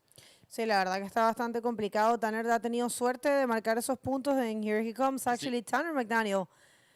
It's the waves are nice carving reverse. Sí, Tanner quiere hacer un poco diferente. La verdad es que Tanner para mí es como el más técnico de todos los riders actualmente, y cuando tiene un nivel así técnico tan alto, tiene esa motivación de demostrar que sabes hacer. Y eso fue un perfecto ejemplo. La verdad fue el primero a intentar hacer un reverse en esta sección. No lo completó, pero la idea fue muy buena. Yo creo que si Tanner pudo hacer un rolo después de eso, como una combinación así bien fluid, yo creo que podría ser una nota alta y vamos a ver más olas de Tanner para frente.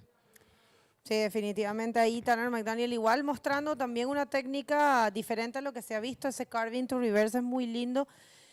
Y aquí viene una ola de Joshua Toledo que hasta ahora no ha podido demostrar. Bonito rolo también para Joshua. Joshua Tampoco Toledo. Un rider bastante conocido también por su performance a lo largo de estos años. Sí, sí. La verdad sí, estoy olvidando el nombre, pero Joshua Toledo es un ejemplo, Sasha Denjami. Vimos una gran performance de Christopher Tapia, lo creo, en Iquique. Sí, muy bueno. Continúa aquí a hacer buenas manobras y sí, tenemos un nivel muy alto de Michael Pascual. Alan Espinosa también. Alan Espinosa, sí, Sí. hay muchos nombres que son... Joaquín Soto, imagínate. Soto, sí, Joaquín Soto, que hizo una performance en Iquique. Era como el hombre a ganar y la verdad solo... Creo que fue contra Tristan, ¿no? Fue contra Tristan, exacto. ¿Quién ganó? Eso, era una manga, casi una final ya y fue una de las mejores mangas del último día. Y sí, tenemos un nivel muy alto y eso yo quedo feliz de ver eso. Y... Oye, Pierre, teníamos que aprovechar este receso de olas para conversar acerca del concurso que tiene Pride Bodyboards. Vayan al Instagram de Pride Bodyboards, hay un concurso buenazo que están regalando 2 tender, Sí. 2 películas y libro. Pero vamos a ver este replay Vamos a ver, de sí. Joshua. Sí, un replay de Joshua. Vimos muchos rolos en este campeonato. Es impresionante porque, no sé si es impresionante, pero es muy bueno tener así 3 campeonatos así en Chile, en 3 olas muy diferentes. Son olas muy diferentes. Muy diferentes entre sí. Arica era una ola así muy pesada y una de las olas más difíciles del mundo. Y Iquique para mí fue la primera vez que fui a competir. Ya fui a surfar en free surf hace un par de años. Era una ola muy técnica con toda la gente surfando a un nivel muy alto. Y ahora tenemos el chileno Thiago Barraza, que se va para un 360 en el tubo, pero a ver si tiene una sección ahí, un rolito, pero no lo completó y no debe ser una nota muy alta. Tienen que ir a ver el canal de YouTube de él, hace videos de YouTube muy chistosos. Es youtuber él. ¿Ah, sí? Sí, tiene muy buena, muchos followers. Aquí viene una ola de Joshua Toledo, buen backflip Wow. para Joshua. ¿Ah? Muy bueno este Difícil backflip. de voltear. Sí, y pronto tenemos Arica, Iquique y tenemos Antofagasta, que es la ola más comprida que tenemos en el tour. Por eso vamos a ver líneas un poco diferentes, vamos a ver un nivel, una técnica diferente de la parte de los atletas. Y me gustó mucho porque 3 olas así diferentes en un país es increíble. Sí, la verdad que muy buen detalle el que estás diciendo. Realmente es cierto. Son olas muy diferentes entre sí y es muy bueno también para profesionalizarse, para formarse como atleta y no mal acostumbrarse, digamos, a la perfección de Arica o a la perfección de la rampa de Iquique, que sabemos que... Y saber que, bueno, la cúpula es una ola muy buena. Hoy, como sabemos que hay un suelo extraño, diferente, Sí. estamos viendo unas condiciones que tal vez no son las típicas de acá, pero muy bien también que los riders puedan demostrarse aquí. Muy bien, así toda la gente tiene una posibilidad de hacer una buena performance. No es solo Arica con las grandes, no es solo Iquique, esa ola mecánica.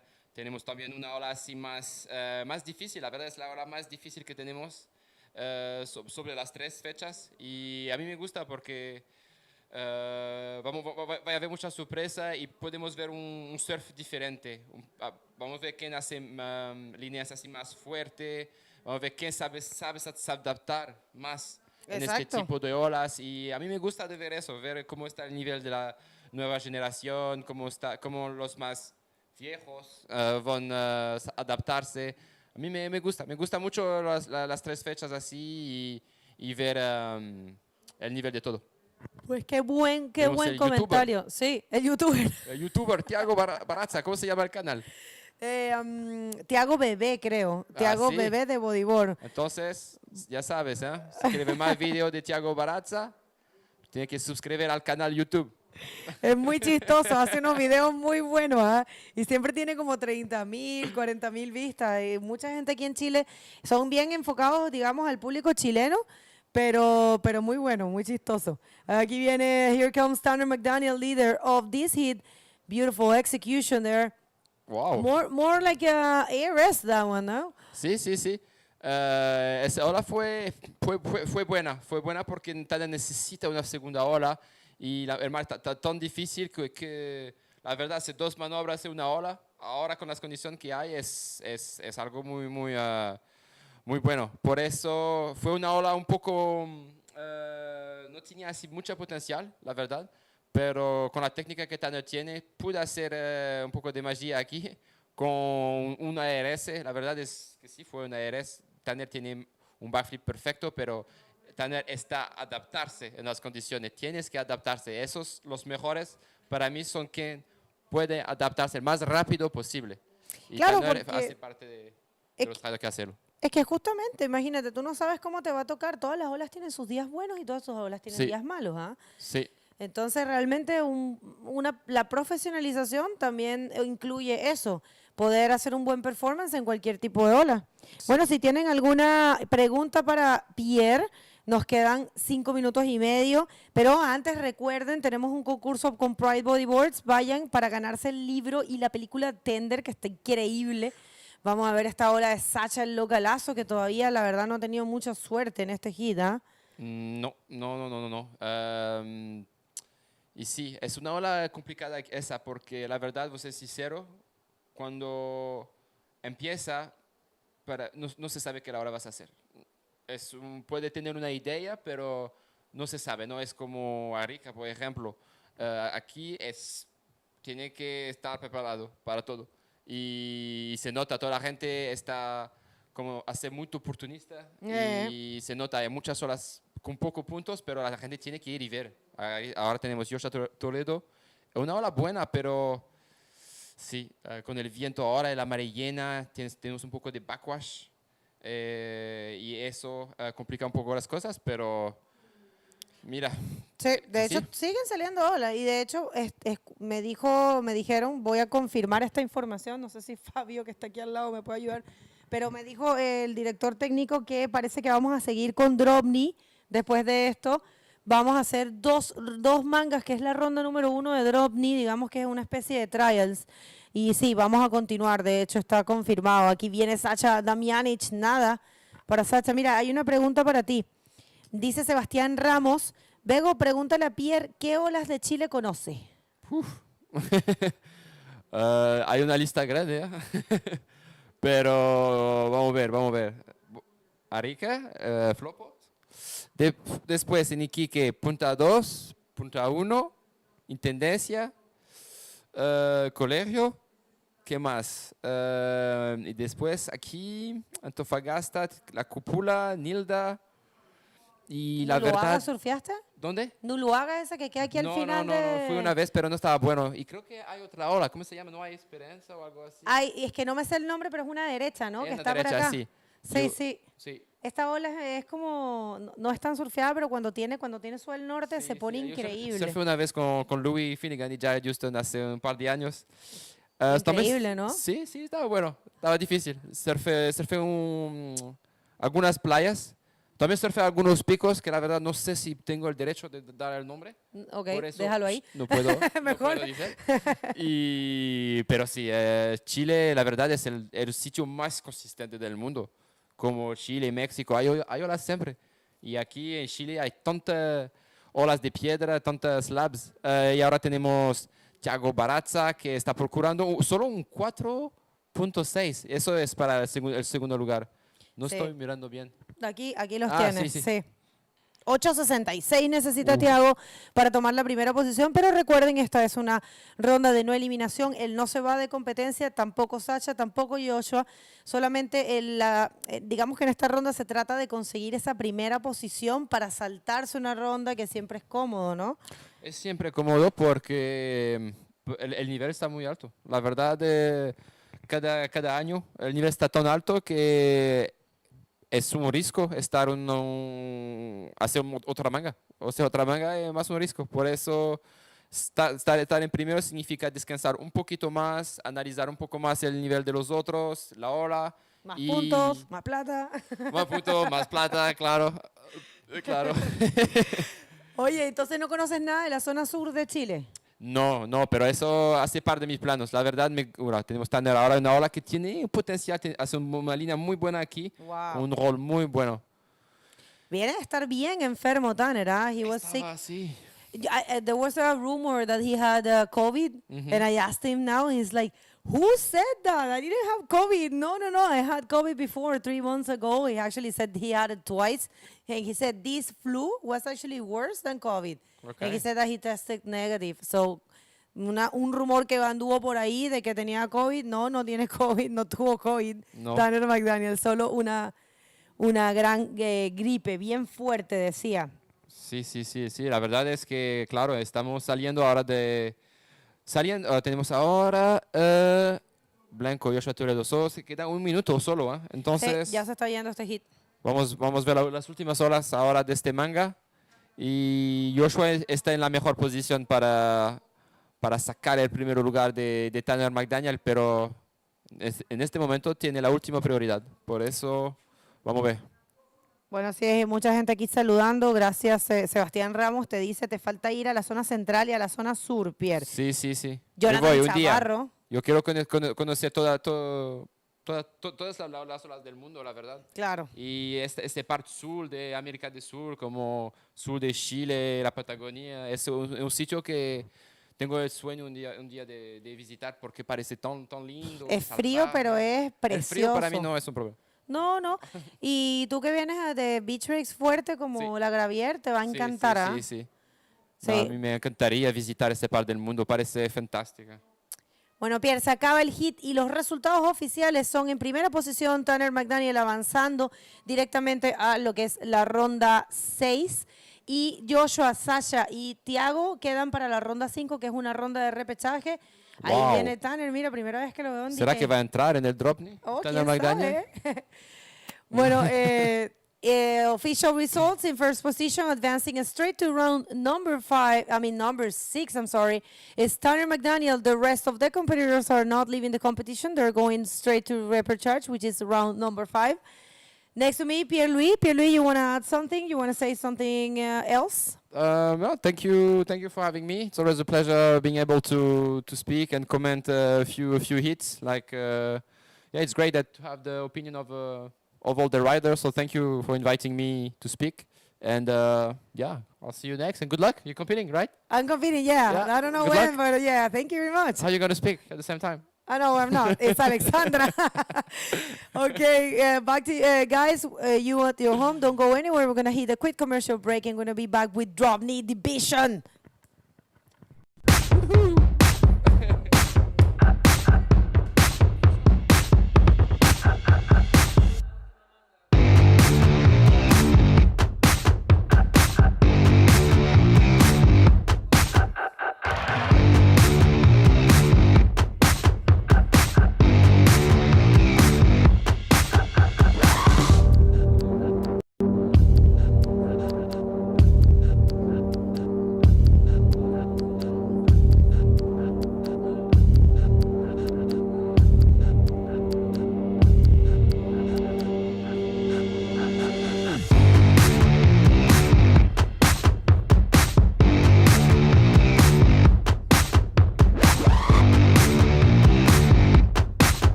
Bienvenidos de regreso, ya estamos con una categoría súper regalona, una categoría que nos encanta. Este es el inicio de la división de DROPKNEE, primera vez que vemos a estos riders después de tanto tiempo. Y en el agua tenemos, ahí va saliendo el rider del hit anterior, en el agua está Jerico Rosero, el ecuatoriano, mira, también nos va a deleitar con su surfing en DROPKNEE. Gabriel Brantes, ya te dije que Gabriel era un waterman desde Iquique, y Ubaldo Funes, que es excelente rider local de acá de Antofagasta, se viene entonces la primera manga. Acuérdense, lo que vamos a ver aquí son 2 mangas de la primera ronda de DROPKNEE y son de 20 minutos. Bienvenido de regreso, mi amigo Fabio. Obrigado, thank you. If you guys just tuning in, we are here at the DROPKNEE Division Antofagasta Bodyboard Festival, second day of competition, and we have the first round, first hit for DROPKNEE Men's Division. Gabriel Brantes already on the lead with just a 0.5. Waves are not so easy for the guys in DROPKNEE, Bego. As ondas não estão fáceis, não estão mesmo. E agora a gente tem essa primeira bateria aí da primeiro round, categoria DROPKNEE. Para quem não sabe, DROPKNEE usa um joelho na prancha e uma perna, um pé na prancha, né? Não é de joelho totalmente, é um joelho y un pé na prancha. Es buena explicación. Para quienes no conocen esta categoría, voy a traducir lo que acaba de decir mi amigo Fabio. Ellos usan una rodilla nada más en la tabla, que depende del lado que tengan su backside o su frontside.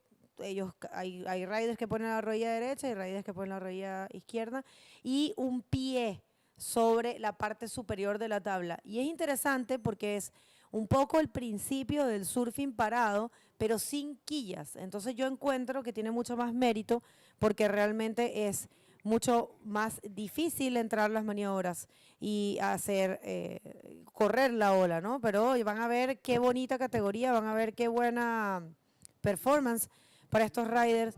Me encanta tener DROPKNEE incluido. Este es el inicio del Tour Mundial para la categoría de DROPKNEE. Mientras esperamos a que llegue alguna ola, nos vamos con la entrevista de Tanner McDaniel y Alexandra Rittner en la playa. Alexandra, take it away.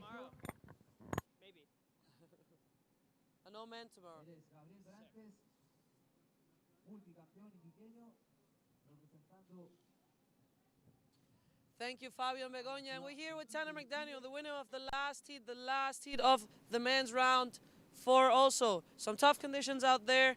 We see a lot of riders have been struggling. You managed to find some nice rolls, big rolls. The judges like that, so you got that first position. How does that feel?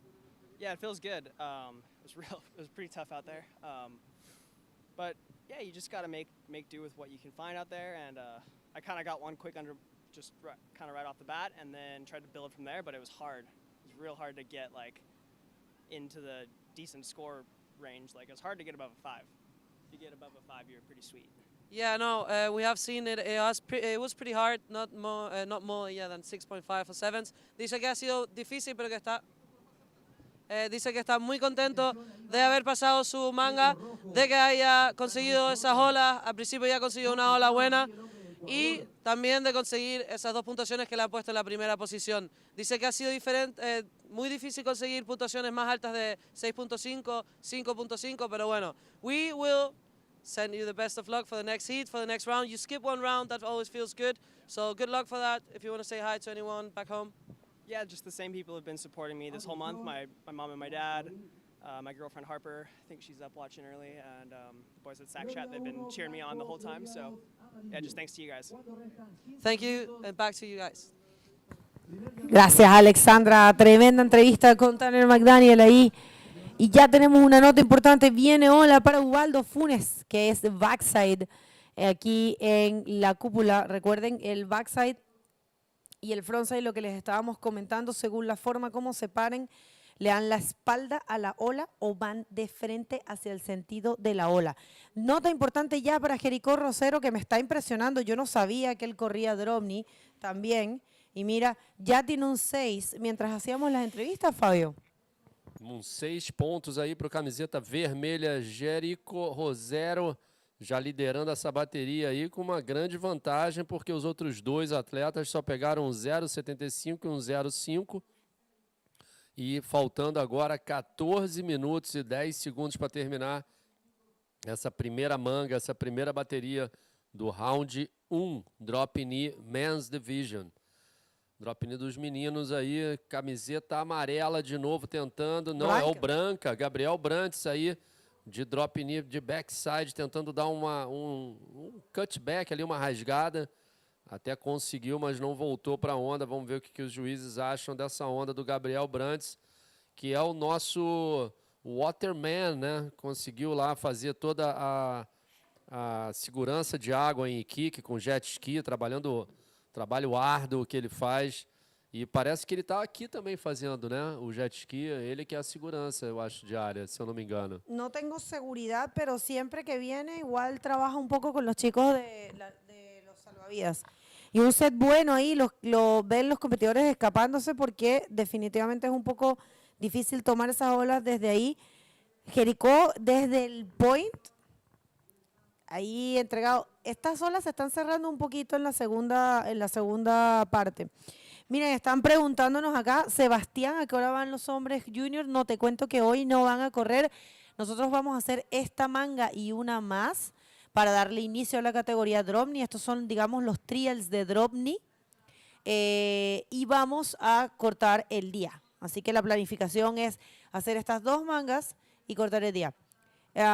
Voy a hacer una actualización en inglés, little update in English. We are going to be seeing these two heats. It's round number 1 for DROPKNEE. It's something like trials for the DROPKNEE division, and we are going to call it for the day.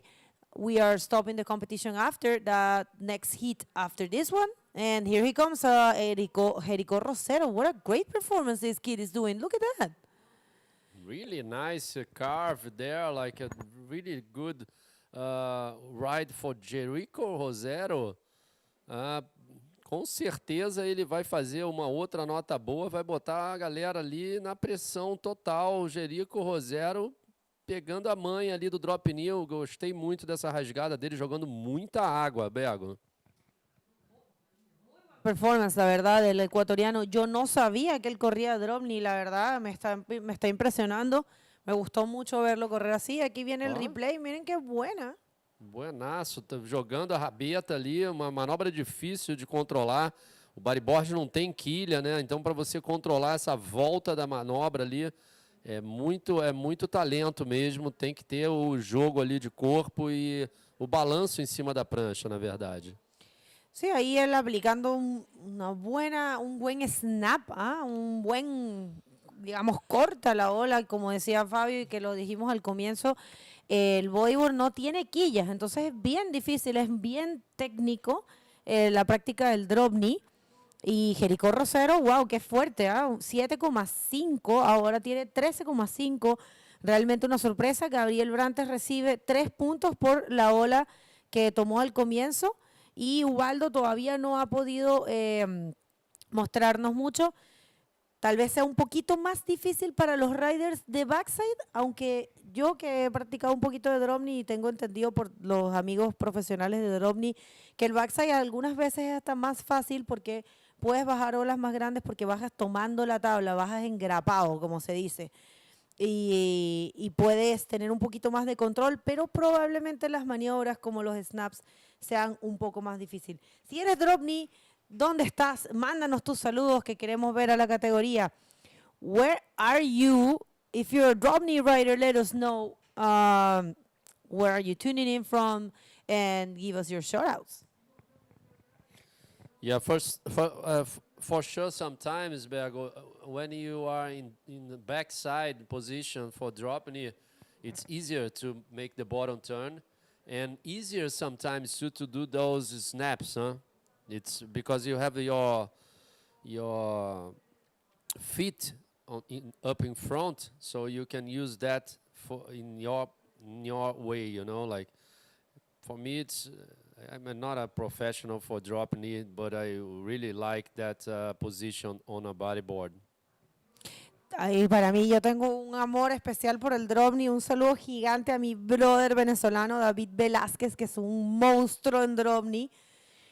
Mira, yo a él lo vi corriendo Cicatela, Oye, con tamaño, ¿ah? Mira que es difícil correr esa ola de DROPKNEE y este se ponía los tubazos, así que, amigo, se te extraña, ¿ah? Tienes que volver al tour. Él ahora vive en República Dominicana, pero es un excelente exponente del DROPKNEE venezolano y mundial, así que póngase las pilas, mi brother, regrese al tour. Com certeza, toda a galera aí que está vendo a gente, que está acompanhando esse circuito da IBC 2022, uma nova entidade com novas pessoas, com nova energia, tem tudo para dar certo, já está dando certo, na verdade, estamos aí, nessa é a terceira etapa aí, lá vem onda, de novo, líder da bateria, Jerico Rosero, dando um 360 invertido, tentando ali a manobra de final, mas não conseguiu completar a sua onda. Vamos ver se ele troca ali aqueles 6 pontos que ele tem. Mas é muito legal, Bego, falando aqui nesse novo circuito mundial, dando oportunidade para a categoria Júnior e a categoria DROPKNEE também, que já vem bastante desenvolvida em certos países, mas com certeza onde eu moro, lá no Brasil, a gente precisa ter novos adeptos ao DROPKNEE. Geralmente a galera que bota DROPKNEE, que anda na onda de DROPKNEE, é o pessoal lá do Nordeste do Brasil. Así es, y también queremos saludar a la mamá de Jericó que está sintonizando, Esther Parra, dice Ecuador presente en DROPKNEE con los nervios de punta de ver correr a mi hijo, suerte Jericó, y saluda a los amigos de Chile, un abrazo, te estamos extrañando acá, tú me acuerdo que viniste en el 2019, así que debes regresar, Esther. Un saludo gigante a Cuquín de Rapa Nui. Cuquín, oye, deberías estar acá, también un muy buen DROPKNEE rider chileno, el papá de Tufi, que Tufi Fernández es un excelente rider también, pero no de DROPKNEE, de Pron. No sé si anda por ahí, no anda, no lo he visto. Tiene que regresar Tufi, un replay de la última ola de Jericó Rosero, qué estilazo que tiene este rider. Hay un carving to reverse, me gustó mucho. Se ele tivesse ali completado com uma manobra, inclusive, aí sim seria uma notaça, um bonito, o carve com 360 ali, muito rápido, com estilão mesmo. O atleta camiseta vermelha, líder da bateria, com 2 notas, um 7,5 e um 6, botando todo mundo em combinação, Bego. Todo mundo precisa de 2 notas para passar ali para primeiro. Lógico que passam os 2 primeiros da bateria. O Baldo aí está precisando de um 2,5. E lá vem ele, o Gabriel Brantes, que está em segundo lugar, já começando com 360. Parte ali para dentro da onda, tentando pegar velocidade, mas a onda fica muito cheia, ele sai da onda. Sí, con 6 minutos y 20 todo se reduce a la posibilidad de tomar esa segunda posición, que en este momento es Gabriel Brantes que la tiene, porque Jericó Rosero, que ha hecho, wow, un performance perfecto, está dejando en combinación a los demás riders. No digo que sea imposible tomar la primera posición, pero realmente es bastante difícil con 6 minutos. A ver, estoy leyendo ahora los saludos. Un saludo también a Pato Astudillo. Gracias, amigo, por estar siempre sintonizando. Te he visto, no siempre nosotros podemos leer, algunas veces leemos, pero los riders, la acción no nos permite leer los comentarios, pero estamos tratando de siempre interactuar con ustedes, nuestro querido público, nuestra querida audiencia, que son la motivación mayor para nuestro trabajo. Así que gracias por estar ahí siempre sintonizando, Patricio Astudillo. Y también ahí veo que está el Chivo venezolano, que también vive acá en Chile, Luis Briceño. Tenemos a Reverse Mag. ¡Hey! Bora, Reverse Mag de Portugal. Bora, galera de Portugal, dá um abraço aqui no Davi Velasquez também, que está me mandando um saludo. Saludo para você também, Davi. Deveria estar aqui conosco. Com certeza estaria desfrutando desse lindo visual aí que o nosso drone acabou de pegar. E está realmente um mês de altas ondas, Bego. Incrível, Chile. É sempre Chile. Arica é sempre Arica, mas o Chile é sempre Chile. E lá vem de novo o Gabriel Brantes numa onda de backside ali. Deu um snap, tentando dar outro. Deu, completando a sua onda ali, o Gabriel Brantes. Vamos ver se ele melhora aquela nota de 2,5 dele, deixando o Baldo ali numa situação mais complicada se ele mudar aquela nota dele de 2,5. Sí, la verdad que eso tienen los riders tienen que buscar cambiar esas notas, pero bueno, La verdad, una sorpresa. Yo de Jericó Rosero sabía que corría muy bien en Pron y no sabía que era tan bueno en DROPKNEE. Definitivamente un rider muy versátil. Estoy segura que cualquier cosa que le pase va a correr bien, pero ese es el caso también de Gabriel Brantes. Y Ubaldo Funes es muy buen DROPKNEE rider. ¿Ah? Yo lo he visto muy buenas olas. Y mira, se vino una ola grande para Jericó y es la misma tabla que utiliza para correr en Pron encima. Oye, eso es difícil, ¿ah? Porque normalmente la tabla de DROPKNEE tiene que ser un poco más grande. Pero acho que ele está usando a mesma tabla, né? Mesma tabla e tá pegando bem o Jerico, né? Muy bien, muy bien. Ahí, ¿dónde están los DROPKNEE riders? La categoría DK is not dead. Where are the DROPKNEE riders? DROPKNEE is not dead. We love DROPKNEE. It's a very different division and very different way to surf, to bodyboard. Y sé que ahí vienen grandes competidores en esta categoría. Queremos saber dónde están ustedes. Yeah, DROPKNEE never Never will dead. die. Never will die because that's what the bodyboard means. Like you can enjoy bodyboard in stand up, DROPKNEE, prone, whatever. You just need to have a bodyboard and a fins, and you can enjoy the ocean. So everyone can enjoy the ocean with bodyboarding. Eso es una de las formas más sencillas de surfear. Y a ver, aquí tenemos un saludo, Reda Benmesaud Fernández, un saludo de Marruecos, Casablanca, a todos los riders de DK. Qué bueno tener gente de Marruecos, muchas gracias por estar presente. Ecuador, Hernán Delgado, Explosivo Bodyboarding, Juan Cris está saludos a Ricardo La Máscara. Wow, se viene, La Máscara es un rider increíble, ya tiene bastantes días aquí, él llegó antes y ha estado practicando. Así que acción garantizada en esta categoría. Dave Mora, muchas gracias. Carlos López también ahí sintonizando. Pato Astudillo obviamente va por los chilenos en la DROPKNEE Division. DK is not dead. DK Wars. Qué buena onda, de verdad, ver esta categoría que me encanta. Y, ¿cómo no? En el futuro seguramente vamos a tener una categoría de DROPKNEE femenino. ¿Ah? ¿Dónde están las chicas que hacen DROPKNEE? Bego quer pegar onda de DROPKNEE. Lá vem o líder da bateria, o camiseta vermelha, Jerico, com uma, nossa, belíssimo snap. Se ele completa esse, ele muda. Quer dizer, não sou juiz, galera, mas ele acho que ele mudava aquele 6 ali. Que bonita a onda do Jerico, novamente imprimindo muita velocidade, Bego. Sí, Jerico Rosero de verdad mostrando full dominio y control en la categoría DROPKNEE.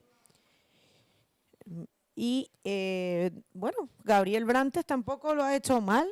Yo creo que tal vez puede ser porque él es backside, pero tiene también buenas puntuaciones. 6.85, una ola de 3.85 y una de 3. Y Ubaldo con una de 3 y una de 1.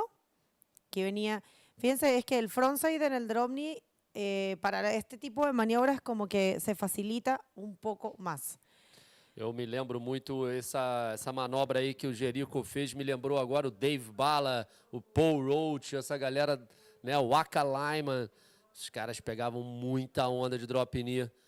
E na minha opinião, assim, eram os 3 melhores.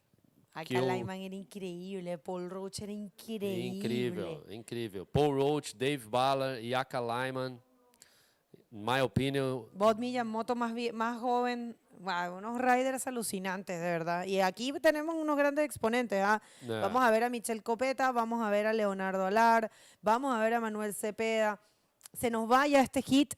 Estos son lo que podríamos llamar los trials de DROPKNEE. Últimos 5 segundos. Y sí, ya ahí va a sonar, digamos, la chicharra, la bocina.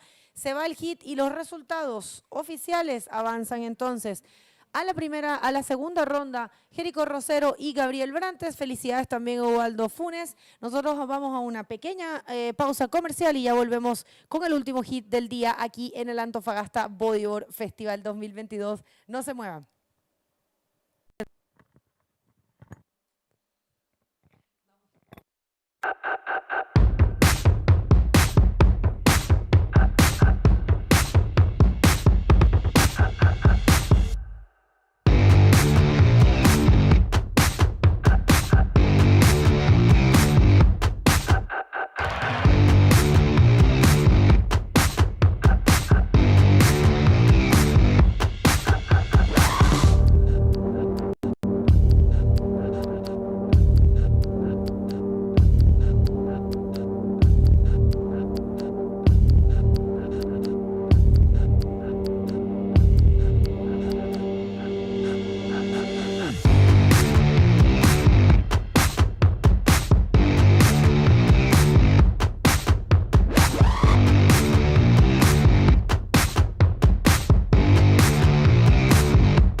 Bienvenidos de regreso. Este es lo que viene, el último hit de la categoría DROPKNEE. Estamos en el segundo día de competencia en el Antofagasta Bodyboard Festival 2022. Fábio Aquino a mi lado. Que buen dia hemos tenido, ¿ah? Muito bom. A gente viu os profissionais arrebentando. A Mauri novamente pegando muita onda. Vimos aí os brasileiros também, os chilenos. Muita ação. E agora, para finalizar o dia, essas duas baterias de DROPKNEE sensacionais. Tivemos aí uma grande surpresa, o camiseta vermelha surfando muito nessa primeira bateria. E agora a gente tem o localzaço, Manuel Cepeda, o Juan Medina, não? Estou vendo certo? E o Leonardo Alar. Juan Medina Grau. Sim. Juan Medina Grau. E temos o Leonardo Alar, camiseta amarela. O Juan com a branca e o Manuel Cepeda, que conhece muito bem essa praia aqui, camiseta vermelha. O Juan e o Leonardo são chilenos também? Não, No, Leonardo Alar es chileno, Manuel también, y si no me equivoco, Juan Medina. Mira, aquí viene Leonardo Alar, él corre increíble, él es iquiqueño, y corre allá la Urraca, y es frontside también de izquierda. Manuel Cepeda es localazo, ya lo conoces, que ha hecho muy buen performance, que lo hizo también en Arica. Y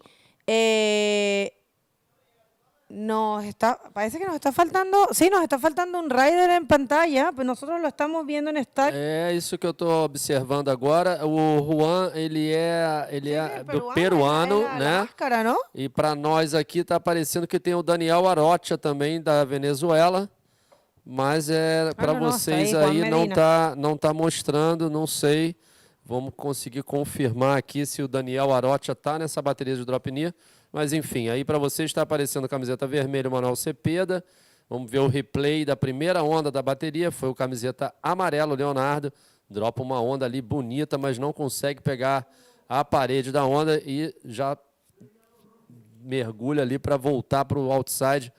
As condições bem difíceis agora, esse vento apertou, mas a bateria do DROPKNEE está na água. Última bateria do dia, round 1. A manga número 2. Ali a gente está vendo o nosso drone do webcast, o vencedor da última bateria ali, caminhando com a Alessandra Rinder, ajudando a nossa webcast aqui, a campeã mais jovem mundial, né? Tanto feminino quanto masculino, Bego. O sea, ella es increíble. Y sí, definitivamente en el agua lo que vemos, no está Daniel Arocha. Nosotros habíamos visto que estaba Daniel Arocha aquí en el stack. Yo creo que hay una actualización ahí. Pero sí, son Manuel Cepeda, y Juan Medina Grau, que es el peruano. Aquí viene justamente de quién estamos hablando. Yo como tengo un megáfono de voz, Nada. no tengo ese problema. Hay algunos que están... Sí, bueno, Arocha y no los está en chicos el no agua. están. Y Leonardo Alar, es solamente Manuel Cepeda, local de acá, de esta playa, Juan Medina. Y Leonardo Alar, de Iquique. Eso es. A segunda bateria aí, o Manuel Cepeda vai ter que usar a sua experiência nessa praia, porque realmente não está com condições bem fáceis, e lá vem ele abrindo a sua bateria. Vamos lá, pegou uma bonita onda, bonita manobra do Manuel Cepeda. Conseguiu segurar ali, mas depois veio a parte branca, a espuma branca, jogou ele para fora da prancha, mas gostei bastante dessa manobra do Manuel Cepeda. Pegou bem velocidade, tacou uma batida ali na junção da onda, bem bonita, bem estilosa. Agora vamos ver. Bego, mas parece que tem 4 atletas na água sim, hein? Eu estou achando que o Daniel Arocha está lá, tá? Porque tem 4, tem 2 lá atrás. O Manuel, que acabou de pegar a onda, está mais ali no inside. E tem o outro ali que parece que é o Leonardo, talvez, não sei. Agora eu estou confuso. No, ahora sí, tienen razón. Voy a pedir que... espera, ahí llegó. ¿Sabes qué debe haber pasado, Fabio? Debió haber llegado tal vez un poco tarde Daniel Arocha, que es de la camiseta azul, porque ahora habíamos visto una... Vamos a esperar a ver qué pasa. Nosotros vamos a hablar aquí con nuestro equipo de dirección para ver si... Finalmente está Daniel Arocha, el venezolano, que viene haciendo un muy buen performance en PRON. Y, o sea, en stack aparece Daniel Arocha, Ahora acabamos de ver a alguien con camiseta azul allá abajo. Parece que tem Sabes quatro... que me parece que llegó tarde, ¿ah? Parece que ele chegou tarde na bateria. Mas ali a gente tem 4 atletas, dá para ver bem ali o Manuel Cepeda ao lado direito do visor de vocês. Agora o Manuel está fazendo ali a sua caminhada para o pico por trás da galera ali. Ó. Olha como é que ele conhece bem esse lugar, indo por trás dos atletas ali pela frente, não pela frente, por trás mesmo, ó, já pegando ali o pico da onda. Ele conhece muito bem. Agora a gente tem a entrevista. Vamos ver agora essa última onda agora do Manuel Cepeda botando para dentro do tubo. Vamos lá com a entrevista que a Alessandra está com o vencedor da primeira bateria do DROPKNEE. Prioridad 1, amarillo. Prioridad 2, blanco. Cuando restan 13 minutos 50 segundos. Blanco en la hora. Buscando ahí, conectando corte. Está difícil la condición de oleaje, pero ya vimos en el hit anterior. Hay que tener una buena lectura. Thank you guys, and we're here with the winner of the last heat. Un rider muy contento, Jerico, en las 2 categorías, en las 2 sigues vivo, en las 2 la estás detonando muy fuerte. ¿Cómo te sientes después del día de hoy? Pues ahorita me siento muy cansado, ya estoy sin energía, pero hoy me brindó unas buenas olas para el DROPKNEE, se ha metido el viento, difícil, pero me brindaron 2 olas buenas que puede dar mi potencial y eso. Well, he is a little bit tired. He had a long day, a lot of competitions, but he is happy that he has his 2 scores and that he made it through his heat. He's also a little bit hungry, he told me, so let's make it a little bit short. ¿Quieres decirle un saludo a alguien en casita? Claro, a mi mamá que me está viendo, a mi padre, a todos mis amigos y un saludito para toda la escuela de Canyon Point y ya saben, luchen. Muchas gracias, mucha suerte, and back to you guys. Obrigado, Alessandra. Thank you so much for this interview. First winner from the DROPKNEE division. First round, first manga. Primeira bateria do dia para o DROPKNEE. Jericó Rosero, la verdad que buen performance. Está toda la gente en Ecuador súper feliz celebrando ese triunfo de Jericó Rosero y la verdad, muy buen performance. Los cuadros de Stacked están desactualizados. Les recomiendo que vean la aplicación. Ya vamos a modificar eso. Los cuadros están desactualizados. Y en la aplicación ustedes pueden ver lo correcto está justamente... camiseta branca. Camiseta blanca, el peruano Juan Medina Grau en la primera posición con una sumatoria de 5.25. Se viene acá el local Manuel Cepeda. ¡Wow! Intenta un aéreo difícil, ¿ah? Para Manuel, quien estaba en la segunda posición. Esto, bueno, no va a contar porque no lo cayó. Y vamos a ver... Leonardo Alar em terceiro lugar. E o quarto lugar é o Daniel Arocha, que pegou só uma onda com 0.5. Então, em primeiro lugar está o camiseta branca, o Juan Medina. O camiseta vermelha, Manuel Cepeda, em segundo. E lá vem o camiseta amarela para mais uma onda. Infelizmente a onda não foi muito boa. O Leonardo Alar, ele está em terceiro lugar, o atleta chileno. E agora o Daniel ali com a camiseta azul tentando remar para essa onda, não entrou. O Daniel Arocha está com a camiseta azul. Está com uma onda só, um 0.5. Agora vamos ver ali, tem uma disputa de onda. Vamos ver quem vai vir. Ele veio ali no prone, é o camiseta branca, o Juan Medina, que está em primeiro lugar, na verdade. Ele tem um 3,5, 3.5 e um 2.25. Com um total de 5.75, vai liderando a bateria o camiseta branca, Juan Medina, atleta peruano. Em segundo lugar, está o Manuel Cepeda, camiseta vermelha, com 2 ondas já, 1.8 e 1.7, um total de 3.5, precisando de 3,96 para ser primeiro lugar. Já o Leonardo Alar ele precisa de uma onda 2,01 para ir para segundo e um 4,26 para ir para primeiro. O Daniel Rocha, que não está aparecendo aí para vocês, é um atleta venezuelano, está precisando de 3,01 para ir para segundo ou um 5,26 para primeiro. Então a bateria ainda está muito aberta. Ainda temos aí 9 minutos e 30 segundos de bateria nessa segunda batería do round 1, DROPKNEE. Y la verdad, bueno, revisen Startup, ahí están las puntuaciones y todo para que puedan ir viendo. Los chicos todavía no han marcado muchas puntuaciones. Déjennos saber desde dónde están sintonizando y si eres un DROPKNEE rider, déjennos saber también. Esto es la categoría DROPKNEE, una categoría muy linda que hacía tiempo que no veíamos. Bueno, lo vimos en Sintra en el evento especial del año pasado, que estuvo muy bueno también, pero este es el regreso del Tour Mundial y después de 3 años, atención, ahí se viene el venezolano Daniel Arocha con ese backside, marcando un pequeño corte, un pequeño snap y trataba de hacer algo más. Esa sería la primera ola para el venezolano, la primera ola con puntuación. Él ya tiene una de 0,5, pero esta va a ser la primera con una puntuación más importante. Recuerden, esto es la última manga del día. Aquí se viene Juan Medina Grau. Buen snap ahí. Él es frontside. Y también va a ser una nota que probablemente cambie. Y esta es la respuesta de Leonardo Alar, que la versión pasada de este evento hizo una excelente performance, quedando en tercera posición en el 2019 aquí. Tiene un estilazo igual Leonardo Alar. Iquiqueño. Sí, esta categoría también que la llaman Jack Stance.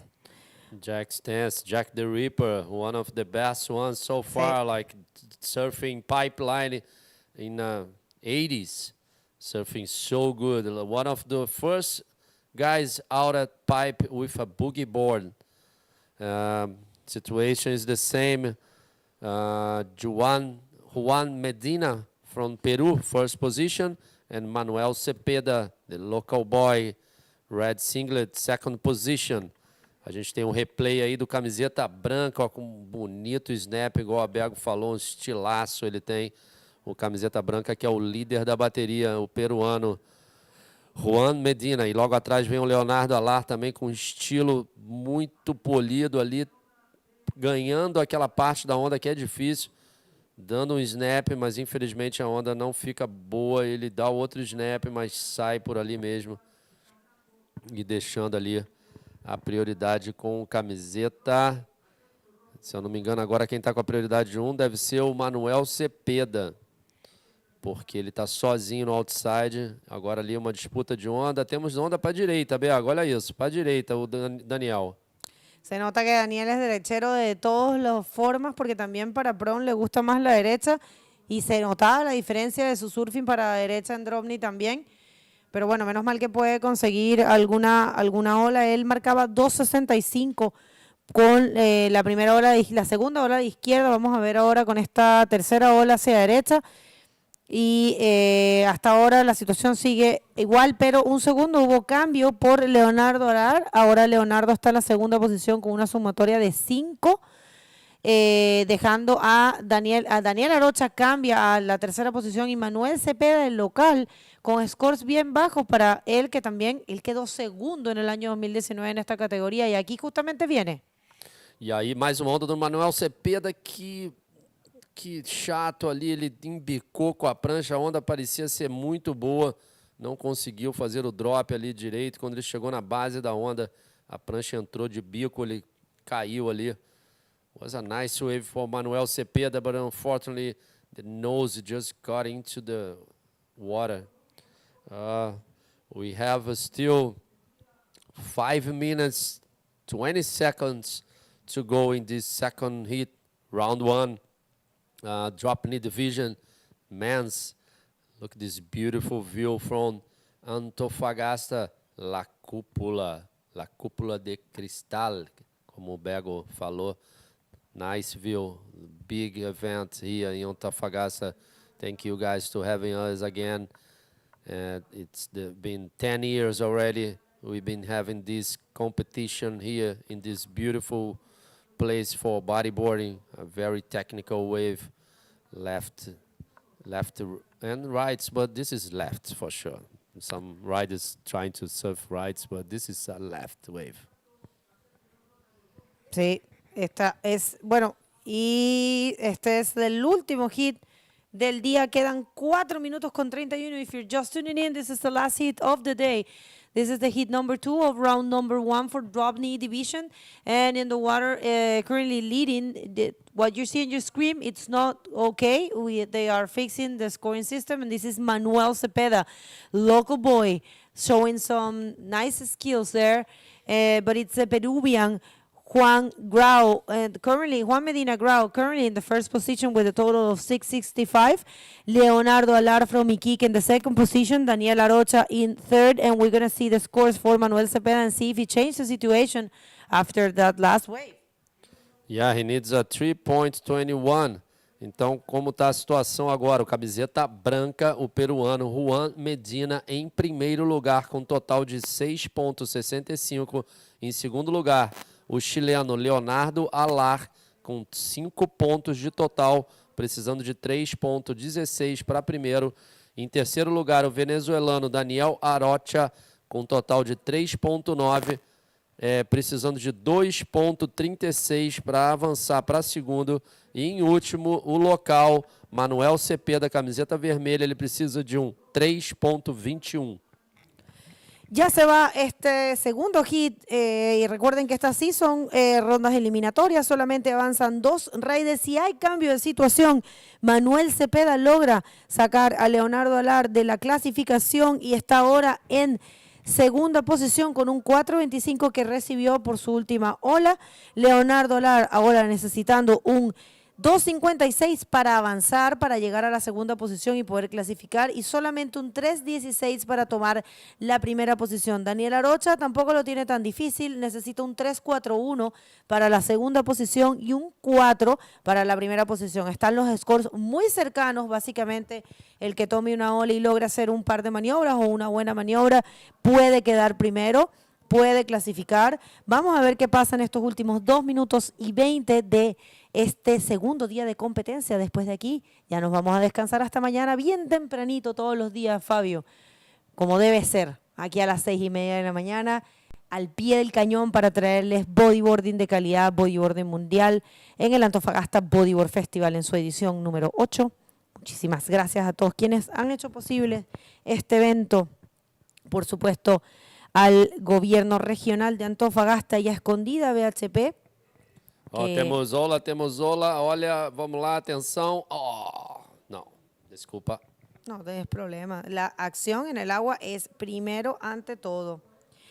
Así que sí, te estaba agradeciendo un poco a quienes nos han traído este evento, sin quienes no hubiese sido posible. Se viene una ola, nada. Este evento es patrocinado por la ilustre Municipalidad de Antofagasta, la Armada de Chile y Cernatur. Pero recuerden que los principales son Escondida BHP y el Gobierno Regional de Antofagasta. Colaboran el Core de Antofagasta, CCU con Gatorade, Cachantún, Royal Guard y la Lola de Red Bull. Ya la vamos a ver por ahí. Pride Bodyboards, gracias. Y recuerden que tenemos un concurso para todo el día de hoy. El ganador será anunciado mañana. Vayan a la red social de Pride Bodyboards para ganarse un libro de Tender con un acceso a la película Tender, que está buenísima, de Pierre-Louis Coste. Estuvo por acá él. Y se viene ola para Juan Medina Grau, ahí haciendo una primera maniobra y nada más. Vamos a ver si aumenta su sumatoria. Y ola buena para Manuel Cepeda. Manuel Cepeda aí já indo para segundo lugar com a melhor nota da bateria, um 4.25, faltando 30 segundos para terminar essa última bateria do dia. O Daniel Arocha ali não quer deixar passar aquela onda ali para a esquerda. Lá vem ele de backside. Daniel Arocha de Venezuela. Infelizmente ele caiu ali. Vamos esperar essas últimas notas do Juan Medina e do Manuel Cepeda. Juan, atleta peruano, o Manuel Cepeda chileno, e lá vem a onda para o camiseta amarela. Infelizmente ele foi reto nessa onda, finalizando o dia com essa última bateria do primeiro round da categoria DROPKNEE. Primeiro lugar o Juan Medina, segundo lugar o Manuel Cepeda. Muito bom ele terminando aí no final, né, Bego? Pegando a melhor onda da bateria y pasando para o round 2 DROPKNEE. Así es, bueno, esto sería el final del campeonato por el día de hoy. Hemos tenido un día full de acción. Vimos dos rondas increíbles en la categoría masculina y ya entonces dimos partida a lo que es la categoría DROPKNEE, que hacía mucho tiempo que no veíamos. Acabamos de ver 2 hits en un trial, si se quiere decir, de los DROPKNEE. Nosotros por nuestra parte nos vamos a despedir, pero les queremos dejar invitados a ver el highlight del día de ayer mientras esperamos la entrevista con el ganador de este hit de Alexandra, y ella ya haría el cierre por el día. Muchísimas gracias a todos ustedes por su apoyo, por su cariño, por sus lindos mensajes. Fábio? Só agradecer em português também a todos vocês, o carinho que a gente tem recebido de todas as pessoas que falam português, que falam espanhol, que falam inglês. A gente está tentando fazer o nosso melhor aqui, Bego, e mandar um beijo para o meu filho, que hoje ele faz 19 anos, o Pedro Aquino. Parabéns, Pedro. Bego já mandou parabéns, mas eu tenho que mandar Pierre também. mandou parabéns. Pierre também? Sim. Então ele tá chique, então. Então, thank you guys so much. It's a pleasure to be with you. We're trying to speak in English, Portuguese, and Spanish. Bego, thank you to having me, and thanks IBC World Tour. It's been fantastic, those 3 events here in Chile. Make sure to subscribe to the YouTube channel to get all the information from first hand. We're going to throw to the highlights from yesterday, and we are going to do the interview for the winner of the last hit, and Alexandra, and she's going to be closing from there. Thank you very much, everyone, for your love, for your kind messages and your patience, and we are all passionate bodyboarders, and this is all for you. So thank you very much, and we hope to see you tomorrow very early. Bye-bye.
muchas gracias y estamos aquí con el ganador del último hit del día, Manuel Cepeda, poniéndose en esa primera posición en su primera ronda de DROPKNEE. ¿Cómo te sientes? ¿Cómo están las condiciones allá afuera para el DROPKNEE? Está muy difícil, está con viento, bien rápida, bien rampa igual, y en la caída fuerte. Y al principio quise ir con una maniobra fuerte porque estaba el Leo Lar, que es como uno de los referentes aquí en Chile, y sabía que él podía sacar algo en cualquier momento, entonces quería hacerlo mejor. Pero después ahí busqué un poco más abajo y me resultaron una y pude pasar a mi manga. He's really happy. He knew he had to do really good scores from the beginning because it was big riders who he was in the heat against. He's really happy. He found his ways, made some good scores, making it through the next round. Te deseamos todo lo mejor para el resto de la competencia, que además también sigues en la categoría de hombres, ¿no? Sí. Pues te deseamos toda la suerte. Me imagino que quieres saludar a alguien.